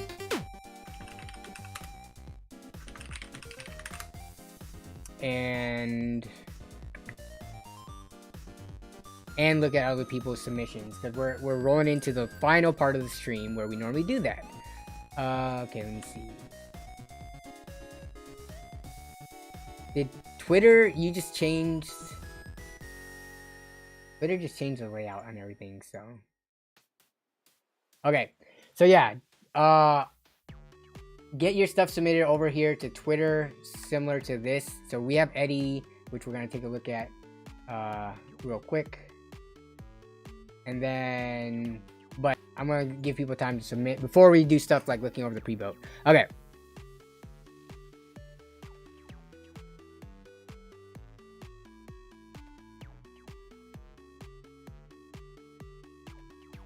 You don't have Twitter, sadness. This would be a perfect time to get to Twitter. Here's the thing. You don't even... and Kevin, if I forget, can you remind me to go back to looking at a $1,000 to $1,200 PC configuration? Because I tend to go off track and then, yeah, go off topic. So remind me if we don't do that and we're just like sit around chilling. But we'll get to the Twitter stuff first. Yeah, but regarding the, the thing is, I don't even force people to follow me. If you have anything you want me to look at, if you have a Twitter account, you don't even have to follow me. Just make a Twitter account that you never use, and you can just submit something on there just so I can see it. But I don't expect or force people to follow in order to help them out. It's just an easy place for me to pull up links from you all, because you guys can't post links. And it's a good thing too that the links don't come through on YouTube unless it's from mods, because people could be sending me porn links or something hidden behind a URL shortener, and I open it on a stream and I get banned for opening up porn. So it's one of those things where with Twitter, there is kind of like a pre-screening process where, all right, they sent me this link and I can kind of see what it's all about. So that's the reason why I do it. Like, I ask people to use Twitter, not because I'm expecting to get more followers from it. It's just the most convenient way to do it. Mike1360 with the $50 dono. Mike, if you're gonna donate something, please write a message or something for me to read out loud. Just getting a $50 super chat, I feel bad that you didn't put, you know, some kind of message there, or the point of super chat, partially, not only to support the creator, but it's to also, if you want your message seen or highlighted or something like that. But here we got super generous Mike1360 giving the $50 dono without putting any text there. But if you do say something afterwards, I will definitely read it. Kevin, no, I never send porn links. But what if I wanted you to, Kevin? If I needed some porn links, could you help me out there? Where is Doback? Yo, Doback, I need to play CSGO with him.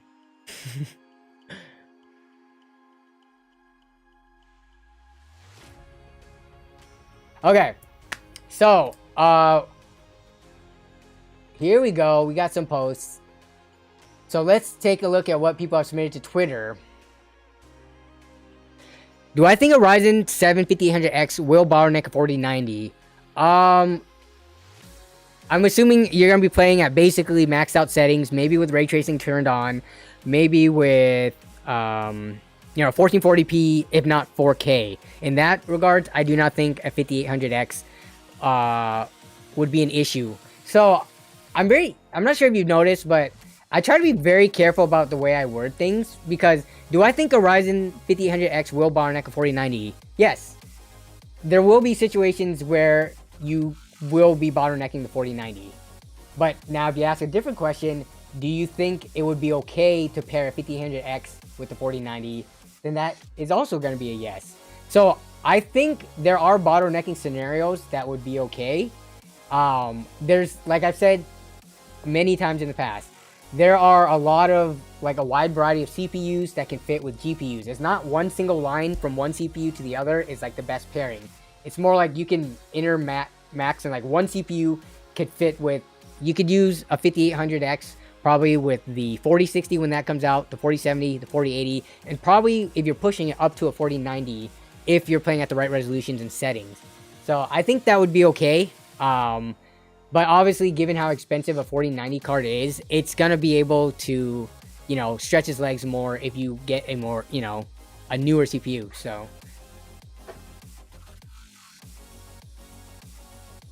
okay, so we got Eddie. So, alright, Eddie is saying, the Eddie dude is me. I had to make a quick Twitter. Yeah, no problem. And I appreciate you making a Twitter to make it a lot easier for me to pull these things up. But, hi Danny, I want your honest thoughts on this build. Someone who wants to build a custom PC for me came up with this. Alright, so let's look at this PC part picker. Or it would be awesome based on your knowledge to pick parts based on my usage. Okay, so you provided links to the programs you use and some specs I would need for the PC, but I want to see what you guys think the guy did. All right, so I'm curious, Eddie, who is this person? Is this like someone that you hired from like a local PC repair shop? Is this a friend of a friend, family member? I'm just curious, just so I can get an idea of like who this person is to you. Are they charging you money to build this system for you and to put together this list? So, and you put a comment down below. Let's see. I mostly need to replace my laptop. Mostly use for your type of work. You can play some games down below. The programs that you use. Okay. So let's pull this up. Top 10. Oh, okay. So you're using it for like design software. Okay. V-Ray, okay, AutoCAD, Maya, okay. So you actually, here, let me pull it up on the browser. You actually have like workloads that are more than gaming, because a lot of times people say they do and they don't really. Like they'll say I game but also like stream or something, which is honestly, if you stream, having a very capable PC gets you a lot in terms of like being able to do things like video editing and streaming and stuff like that. Like having it very capable for gaming covers everything else, but this is definitely different usage for it, for like CAD and rendering. So all right, let's take a look at this parts list that you have. Mike1360 says, I have a Twitter account, but I hate how they limit you if you don't follow anyone back. You're limited to the amount of accounts you can follow. Wait, really? I did not know you are limited on the amounts that you can follow. Is that true? I could have sworn I've seen plenty of people have like 0 followers and are following like thousands of accounts, but huh. Okay. So taking a look at this build, $1,700. Let's take a look at the parts list. An Intel i7 12700F. All right. How much? So wait, so you're using these programs? Did you say if you were going to stream or anything at all? Be awesome. Pick parts based on the usage. Laptop. Work in games. Okay.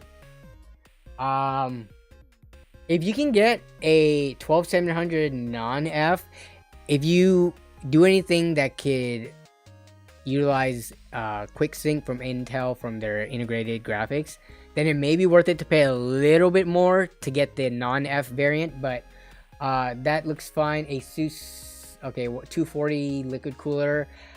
I'm actually not super knowledgeable with the performance of Asus coolers, but at $120, I would be curious why they chose this cooler specifically.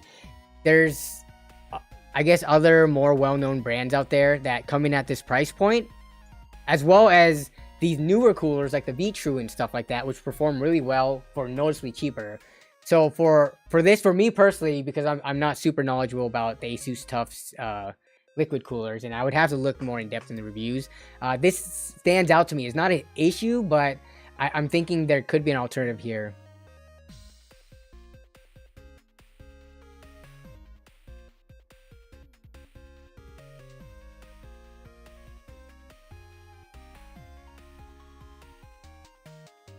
Ben Wong says, I never use Twitter and don't see my tweet. Let me see. Did we get it? So we do have submission. Oops, not that one. Let me look at my notifications. So we have gamer servers, Asian dude, and we have Eddie's. Ben Wong.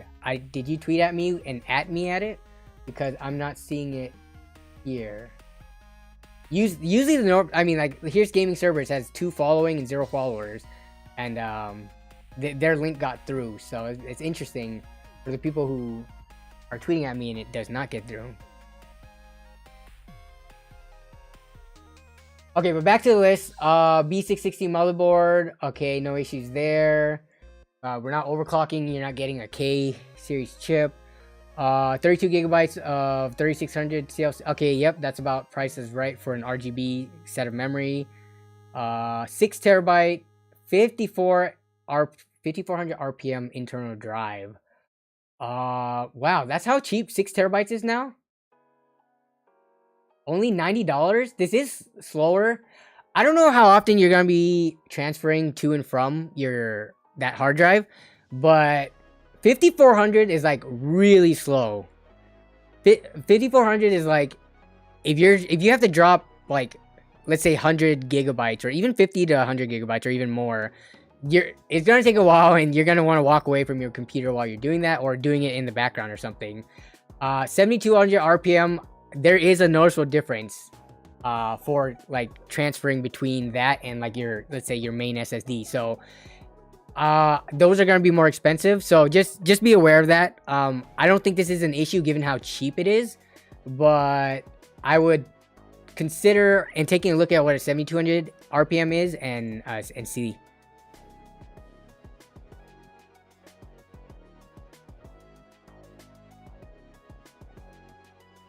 Yeah, so I mean, I typically run like a 3 or 4 terabyte drives in my system, spinning drives as well for archival storage. But man, just these mechanical drives compared to SSDs, even SATA SSDs, it's just so much slower. We're talking about an order of magnitude of like 10 or something. Like a average like transfer speed. Okay, so the Kingston drive is fine. A 1 terabyte for $76. Asus Tough 3070. Is that how much 3070s are going for?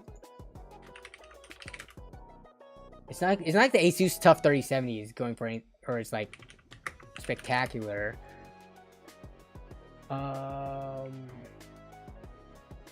Actually, let me go to Newegg real fast.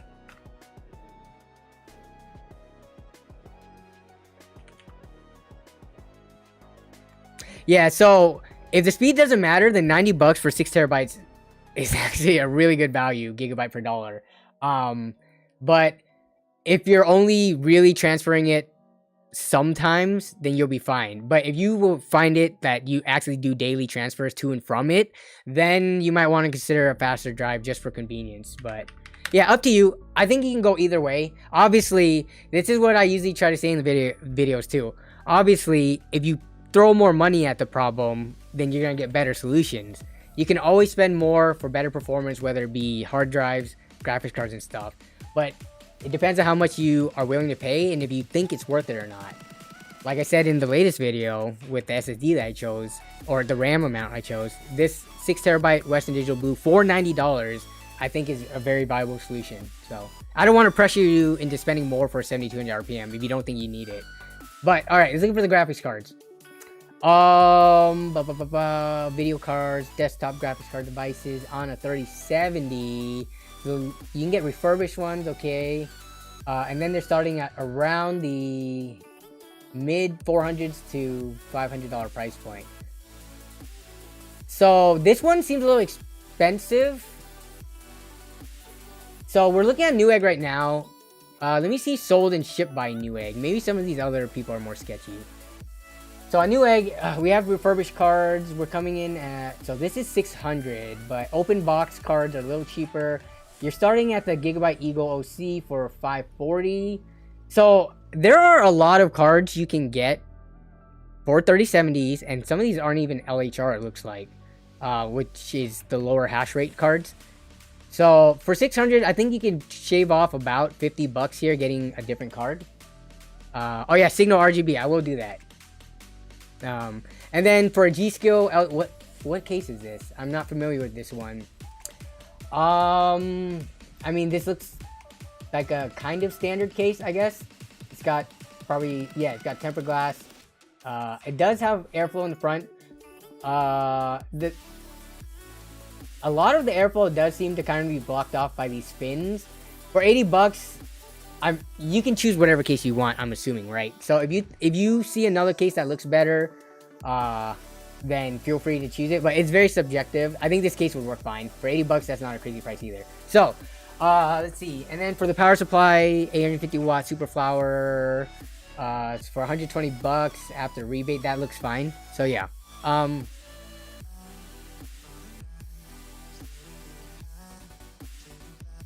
So for this build, honestly, for the most part, it looks fine. Aside from the things that I pointed out, you might be able to save a little money using a different cooler and a different version of the 3070. So you could potentially save maybe like $100 between those two. And then just take a look at the hard drive and see, you know, how much. Actually, let's take a look now. So we'll look at storage. So we'll look at 6 terabyte drives specifically and see what the price difference is. Oh, capacity terabytes. We're looking at, let's put there. Okay. Sort by lowest price.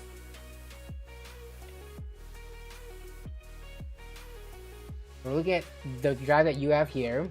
So 5400 RPMs. The first, so this one's 95. The Seagate Enterprise drive. It's got half the cache size. So let's see. Let's try to find something that's the equivalent at 7,200 RPM. So 56 cash, 60. Okay. Man, all these larger size drives, they are kind of like skewed towards the 5,400 RPM. That's how they can get it so cheap. But if you look at 7,200 RPM, so the equivalent of that would be almost 50% more in price. We're looking at the same cache size, same capacity, 7,200 RPM. So that's so it's almost 45 bucks more. Yeah, from 90 to 135. That's a 50% price increase. So up to you. I think the drive you chose could be fine. But yeah, hopefully that helped. Yeah.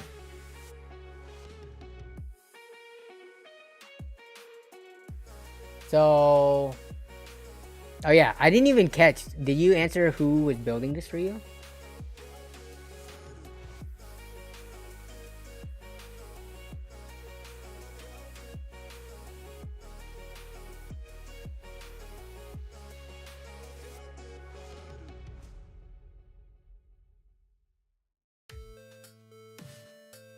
Oh, Lawrence from Jawa? Okay. Yeah. Lawrence, Glitch Labs, right? Yeah. Okay, Lawrence knows what he's doing. He's a verified seller. He's super active in the Discord and stuff. So, yeah, I think you're good going off of working with Lawrence.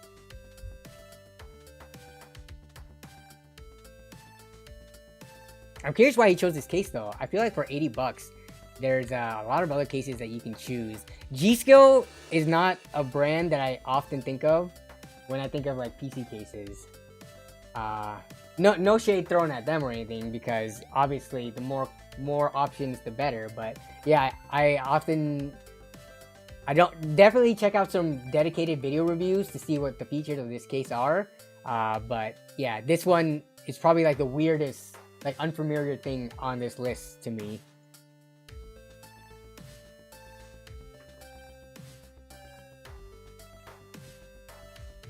Okay, next on the Twitter list. So Eddie, hopefully that helped you out. We're gonna look at Asian Dude, who's also in the chat right now. Asian Dude, hopefully you're still there, because we got your stuff pulled up. Also, I think one of the nice things about Twitter is that we can see some of the community members as well. So we got Asian Dude here, just your friendly neighborhood Asian Dude. But all right, completed my small form factor build last week. Is this your main system? Or is this just like, when people say like completed this build or something, I often have to ask, because some people are enthusiasts that run multiple computers and have like side computers and stuff. So I oftentimes like to ask, is this what you use on a daily basis? Or like, for this being a small form factor system, it could be something for like LAN parties specifically, or you know, for as an HTPC, even though this looks like a really nice system to be an HTPC. So here's the picture of it, looking really good with the all white build. Yeah, this is looking really clean. I wish you provided more pictures though, with some side profiles and more zoomed out. One of my least favorite like shots of a PC is directly into the side. I like it when it's coming in at a slight angle, so you can see the front panel a little bit of the top and the side. But looking into the side here, I don't get an idea of what the overall PC looks like. But the very beautiful white build. We got one of the things that is annoying about pretty much every RAM kit out there is that the RGB controller, or RGB for what pure white looks like, looks different between like every brand. Like you see how, and I've used these Accelerate kits before too. The white isn't a pure white. It has almost like a slight blue or purple tint to it. So, Asian Dude, it's on your part picker. Yeah. Oh, there it is. Gotcha. Sorry about that. I got ahead of myself. Yeah, here we go. Okay. So, very clean cable management. Good job.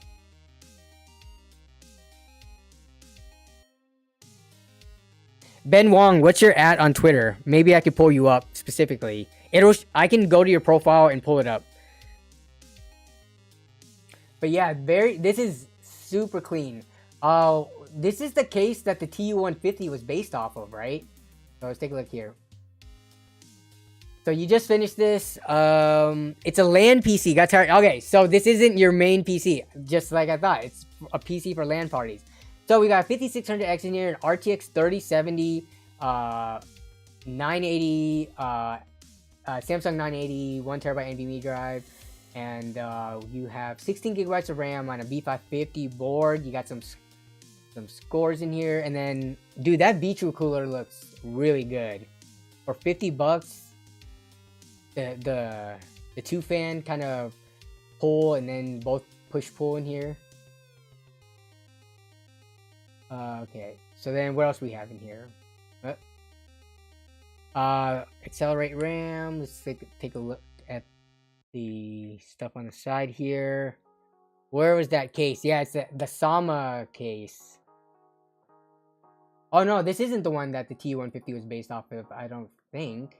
If anything, this is more reminiscent to me of like the NR200 with the side hard drive bracket, but wow, only $55?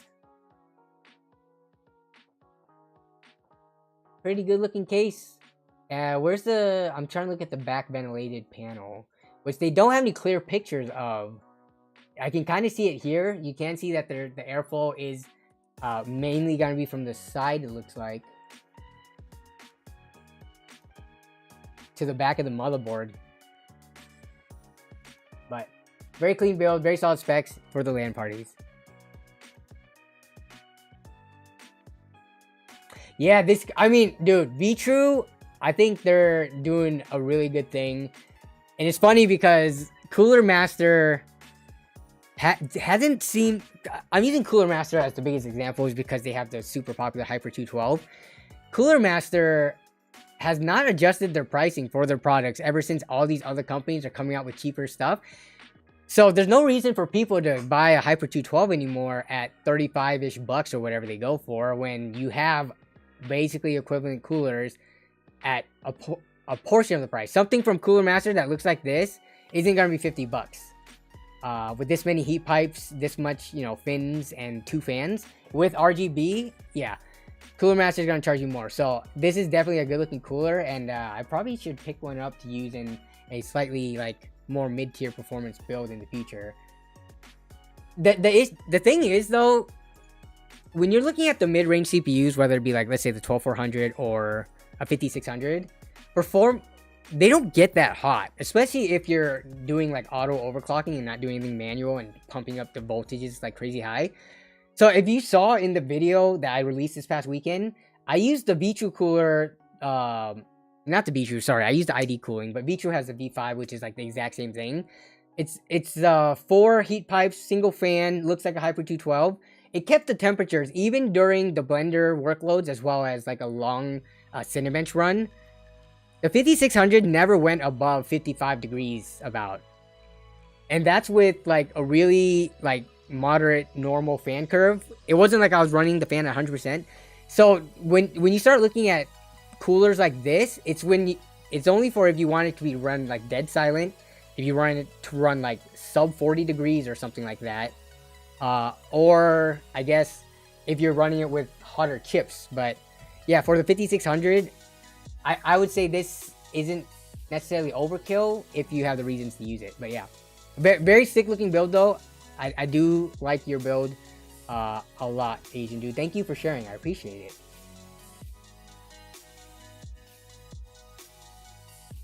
Patrick McGovern, what cooler do you have? You say you're gonna get to a point where you actually need a bigger cooler. What's your CPU and cooler currently? Alright, so we're going on to the next Twitter post. And oh wait, did Ben Wong post what his @? Ben Wong, @BeastBen13. Alright, so I'm gonna try to pull that up. Thank you for the reminder for drinking water. We're flying through these. Ah yes, there you go, Ben Wong. I'm seeing your stuff now. Yes, you do have to @me. So it is popping up now. Alright, so we're gonna get to you afterwards, after we do gaming Cerberus's. So thoughts on this build from Gamer Cerberus, sorry. Alright, so we have a 5900X Thermalright Peerless Assassin. Wow. Only $35. Thermalright, I think, who did I watch? Hardware Canucks, I think they did like a dedicated video for this, or is it Gamers Nexus? But 35 bucks, super cheap for a very capable cooler. You got a B450 board. Oh, I'm guessing you already have a B450 in your current system and you're gonna be upgrading to this. That's the only reason why no price is available, I would think anyways.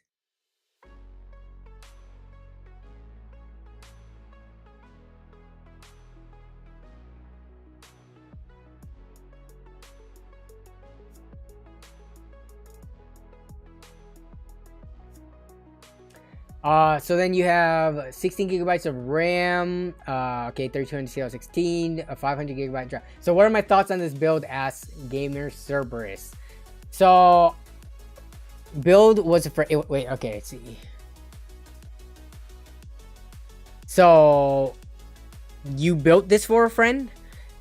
So given the specs here, let's see, wireless card, yep, Supernova 850, that's fine. I'm just gonna kind of ignore the price because sometimes people build these and get deals and stuff, and this isn't reflective. We're just gonna look at the specs in particular. So you said build was a friend.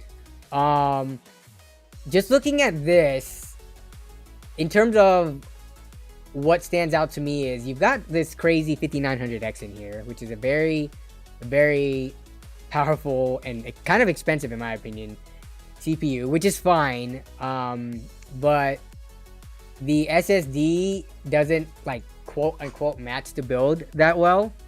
I mean, with these specs, and we're looking at a 3070 graphics card, so with the 3070 and 5900X, this, I would say this is a very powerful PC. This is a power user.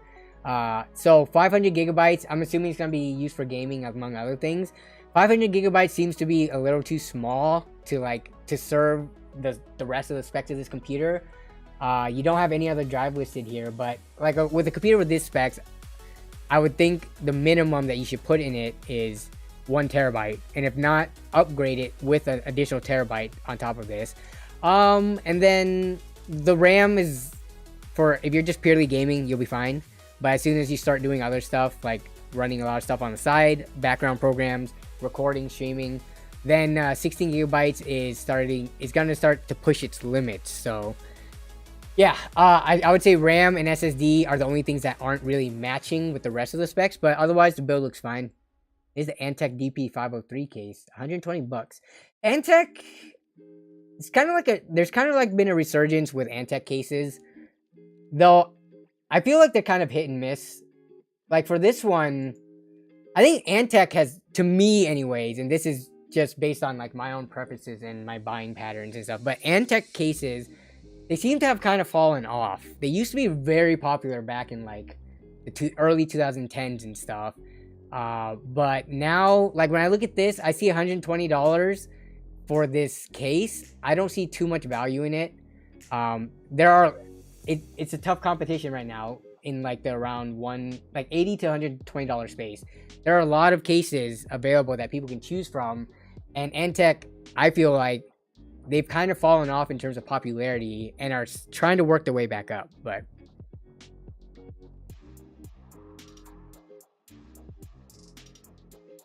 hey, it's Joel says, rate my build. And we'll do that in a second. Define R5, Ryzen 5 5600, a GTX 1060 6 gig, 32 gigs of memory, bunch of 1 terabyte drives. Wait, this is your own personal system, Joel? And is the deep cooler, oh, wait, let's see.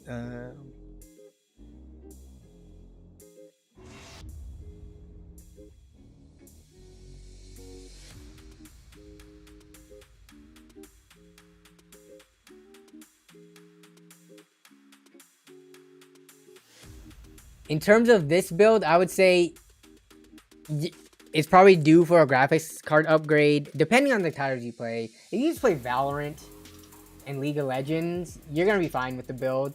But given that you have a very modern like Ryzen 5 5600, the graphics card is definitely going to be the next thing in this. Because you're set on RAM. You say you have a bunch of 1 terabyte SSD, so you're set on storage.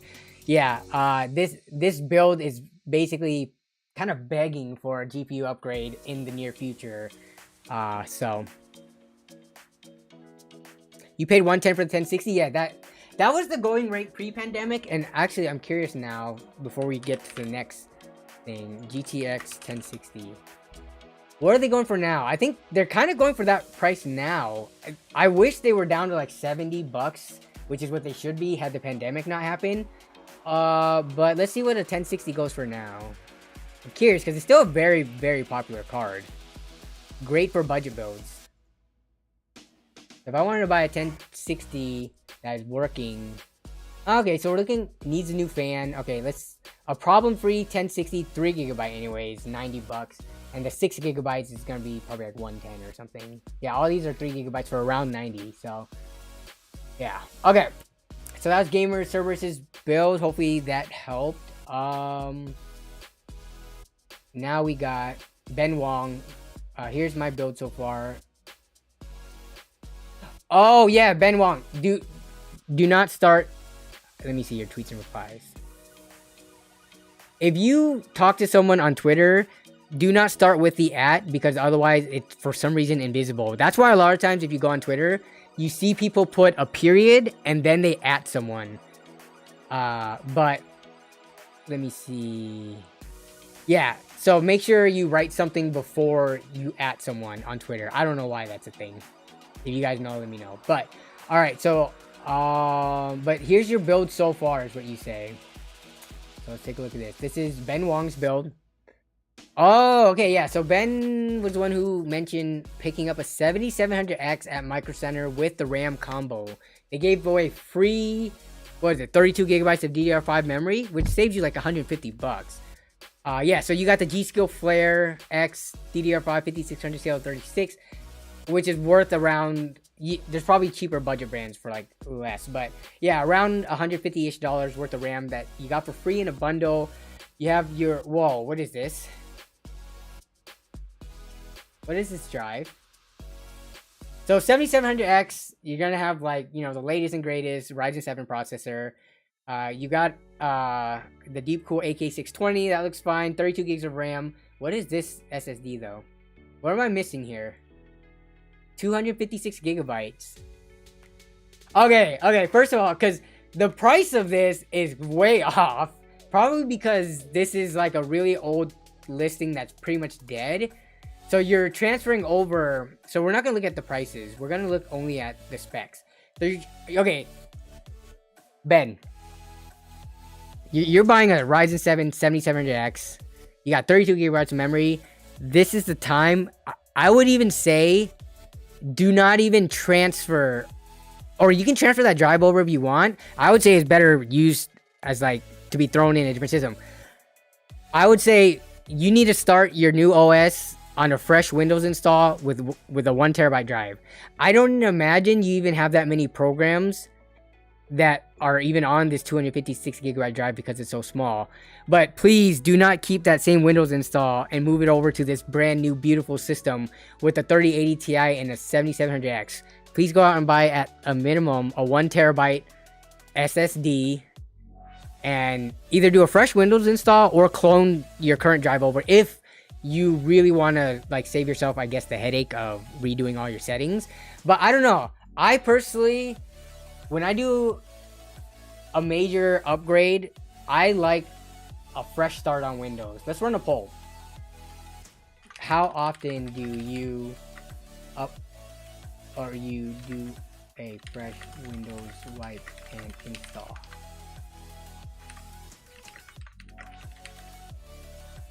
Never.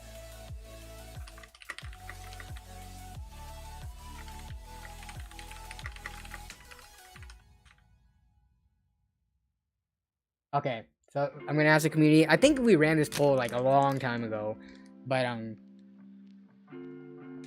just for the purposes of this, don't store. I'm not storage shaming. I'm just saying you are not having 256 gigabytes with these specs.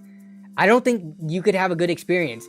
Anytime you open up your, like my computer to look at your storage devices available, that 256, because it's not truly 256, right? Usable space, it's less.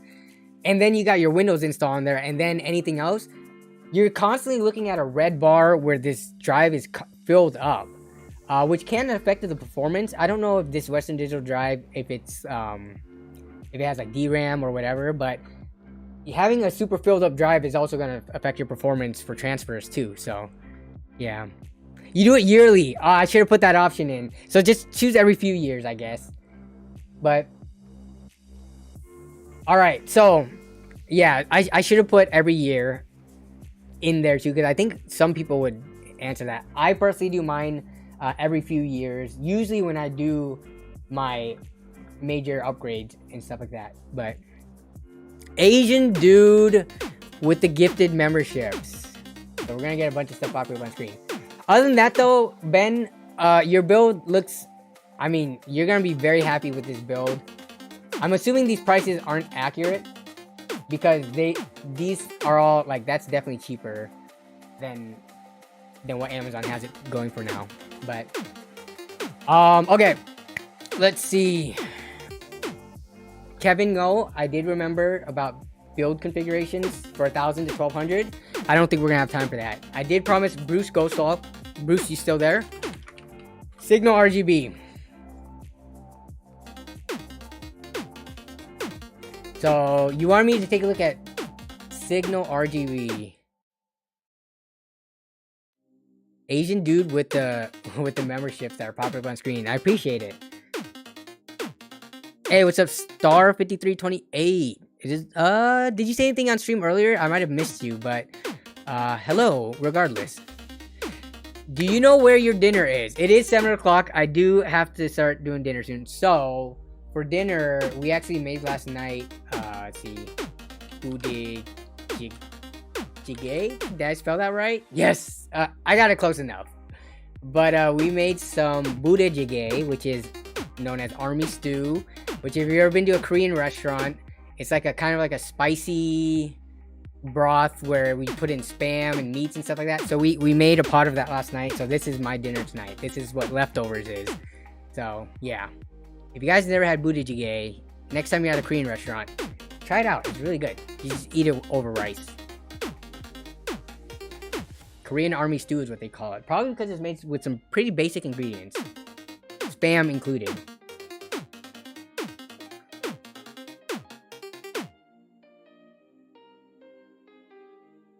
That looks like a gut bomb. Yeah, to some people, especially if you're sensitive to spicy food, that probably would be a trip to the bathroom. Wow, I don't eat Oriental food? Yeah, right. You're such a lard, Jason.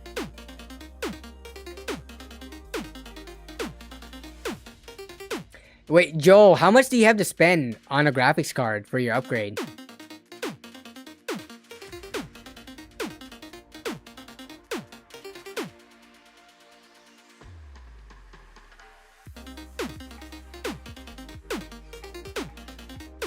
Okay, so Signal RGB, Bruce, are you still there? Because I'm looking at it now.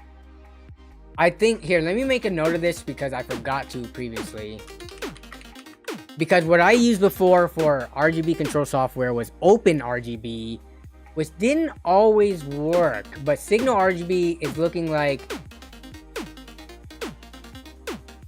So, interactive game, screen ambience. The most important thing for me, if there's going to be an RGB controller that's like one and done that covers everything, is it has to be compatible and pretty simple to use. For this one, this is looking like game integration, reactive RGB effects, which I don't care about. I don't really care about the immersion of my RGB reacting to like gunshots or whatever. The PC monitoring and fan control would be pretty nice if you can have that all here and not have to do any other software. Screen ambience, I don't care about that either. That's, I think, what it changes the RGB lights based on what is shown on your monitor, so it detects the colors and projects it onto the wall.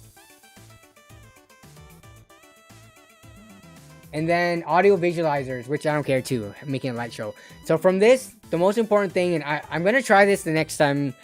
I might try it on the build I just used and see if I can control the software with this. But yeah, thanks for bringing this up. But apparently, it's been covered by Bitwit, Jay's 2 Cents, Linus, and TechSource. Very interesting. Have you guys used this? Anyone in the chat have used Signal RGB? And if so, what are your thoughts?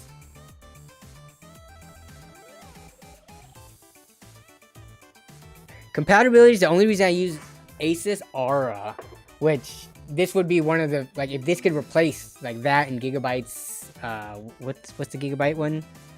RGB sync? I forget what it's called. I cannot keep up with the names of all the RGB proprietary like software out there.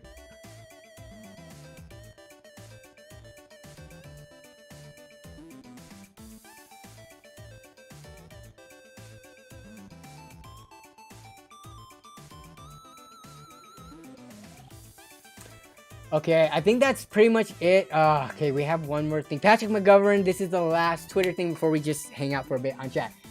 See, this works. So if you guys want to not write anything except for my @ put a period before it and it works.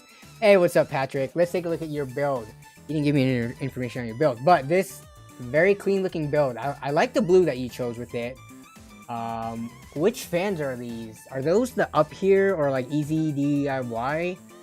They look somewhat familiar, but I may be wrong. There's so many fans out there.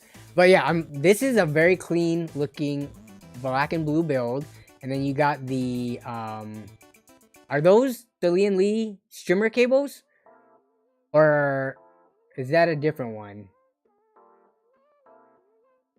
Oh, okay, these fans are up here. Yeah, I was able to tell by the side of the fan because they have these little like I don't know, partitions, not showing the full RGB but breaking it up, the LEDs. So yeah, oh, these are the new versions of the streamers. Okay, they look very nice. Yeah, your build looks very clean.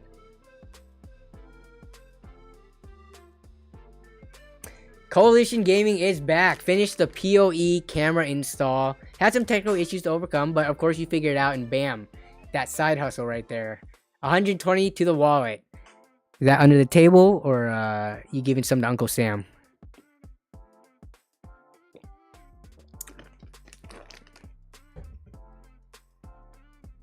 I'm not gonna judge you either way, Chris. All yours. Good. That's good to hear. Isn't that sad? How we're expected to pay taxes even if it's just like... Actually, no, I'm not gonna get into this because there's obvious arguments for both sides of it. I don't want to be controversial at all. But like, I understand paying taxes on certain things, but if I'm gonna go do a Craigslist deal selling like a 4-year-old computer I got, you cannot expect me to file that in my taxes and then try to file the losses or the gains from it based on depreciation on hardware that I bought 4 years ago. Like, come on. No. I'm selling this on Craigslist. I'm making my money, and Uncle Sam isn't going to get any of that. But yeah. Bruce Ghostlaw says, me and my friend have been thinking of selling $200 gaming PCs on Jawa. Bruce Ghostlaw, I'm not sure if you're aware, but the payment system on Jawa requires you to be at least 18 years or older. So be aware of that. And I think you have to have basically your parents have to run your account if you sell on Jawa. Yeah, they don't allow 12-year-olds to do business and do online transactions and stuff. So yeah.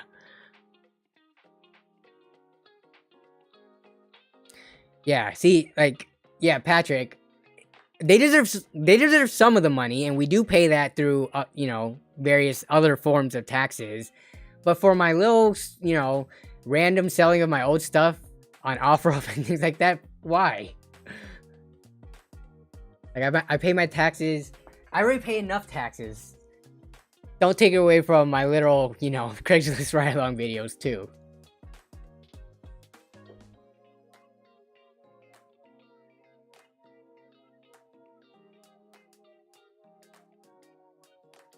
Yeah, I agree there. They deserve their tax on the first sale, which did happen when that original, you know, stuff was bought from Newegg or Amazon or whatever.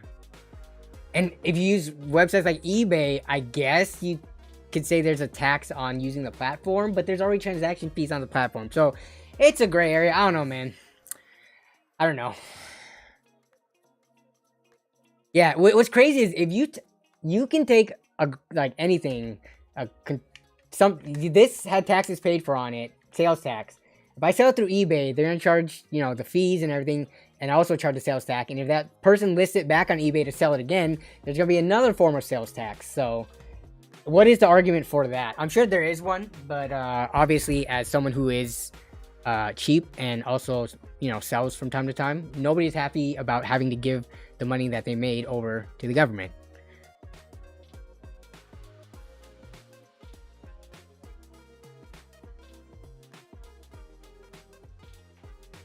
Yeah, and you pay taxes on the income that you spent the money. So you pay taxes on the money that you made, and then you're paying taxes. I mean, it's a different tax. It's a different tax, but still. Yeah, for sure. And then Kevin, I think so. This week, we just had a lot to talk about with Intel and Nvidia's and their stuff literally dropping today. So I couldn't not talk about it on stream. But then there's quite a bit of people to look through their stuff. So yeah, just DM me on Discord, and then next week we could probably do some configurations in that price point on stream, because I don't think next week there's gonna be more news too, because there's gonna be actual releases where you can go buy these graphics cards. So we'll probably cover that early on stream. I think Wednesday morning the new Nvidia cards are gonna drop on online retailer sites as well as Intel's. So that will probably be the first half of stream, and then we can look into build configurations. So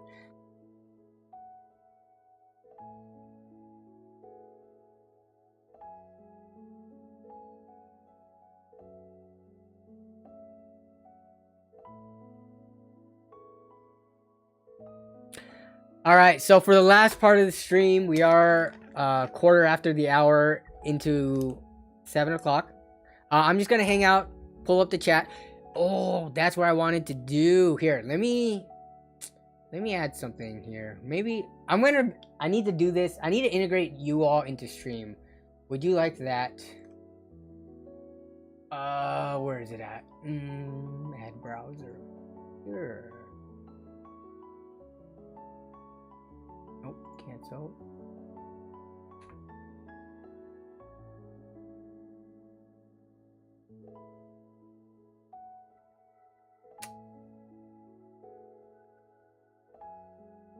There we go. And I'll do it a lot better than this for a future stream. But I think when I'm on this portion, I should integrate the chat into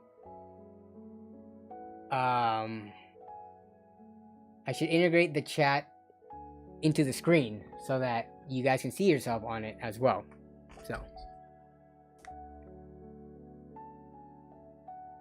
I'll do it better though. I'll actually use the plugin or whatever to have it shown on screen with the transparency. Right now, this is just a window being pulled up. This is my side chat window that I use to read your guys' messages and stuff.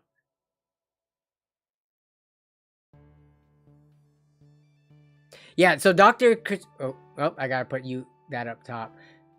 So, for a non-gaming card, I think Intel, there would be a reason to buy the Intel cards. Where's the thing?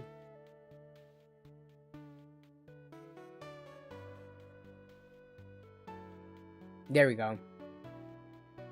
AV1 encoding, which I need to... EPOS Box is like my go-to guy for streaming stuff, so I need to look more into that. But the next generation of like streaming and encoding and stuff like that, that's exciting. But I mean, all Nvidia and AMD's their newest cards are also going to have AV1, right? So is it going to be enough for, like, what are the strongest points that Intel has to pull users to buy their cards? Because right now it doesn't feel like the majority of people out there, and it's kind of niche. Like, not everyone needs AV1 right now, or nor do they even care about it, especially gamers. Chris, thank you for the $2 super chat. Did you just share some of the money you made tonight with me? Thank you, I appreciate that.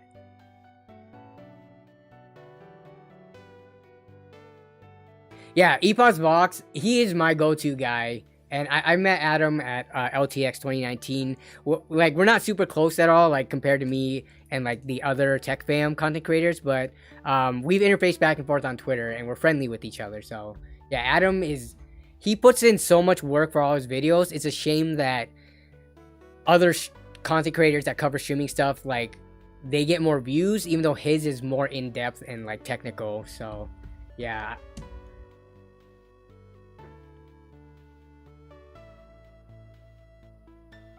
Mike1360 says, have you played Overwatch yet?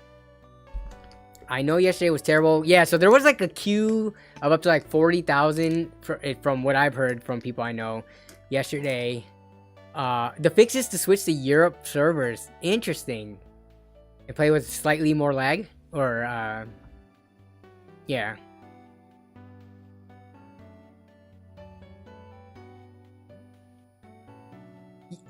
My wife says it looks like Overwatch 1. Yeah, so Overwatch 2, to me anyways, from what I'm gathering from it, it seems like a glorified big patch rather than a completely new game. People have said it feels different though, like when you're actually playing, not because the visual art style, they didn't really change from it, but like actually playing, it feels different. So, I mean, it's free. It's free for everyone, so they've gone that model. They're not charging for the game. If you have Overwatch 1, then you get the characters that were from Overwatch 1. So I think I need to see what levels I can benchmark on it. I might add that back into the benchmarking suite. Is Overwatch worth it? I mean, it's just another shooter, like a ability-based shooter with like unique hero abilities and things like that. It's fun. Yeah, it's free to play, so that's the biggest draw from it. But not everyone is happy with the direction they're taking with the battle pass and things like that. A lot of people would rather say, just give me the $60 game and I get all the characters and then any ones released. But obviously that's not the money-making play. So, all right. I think that's going to wrap it up for the stream though.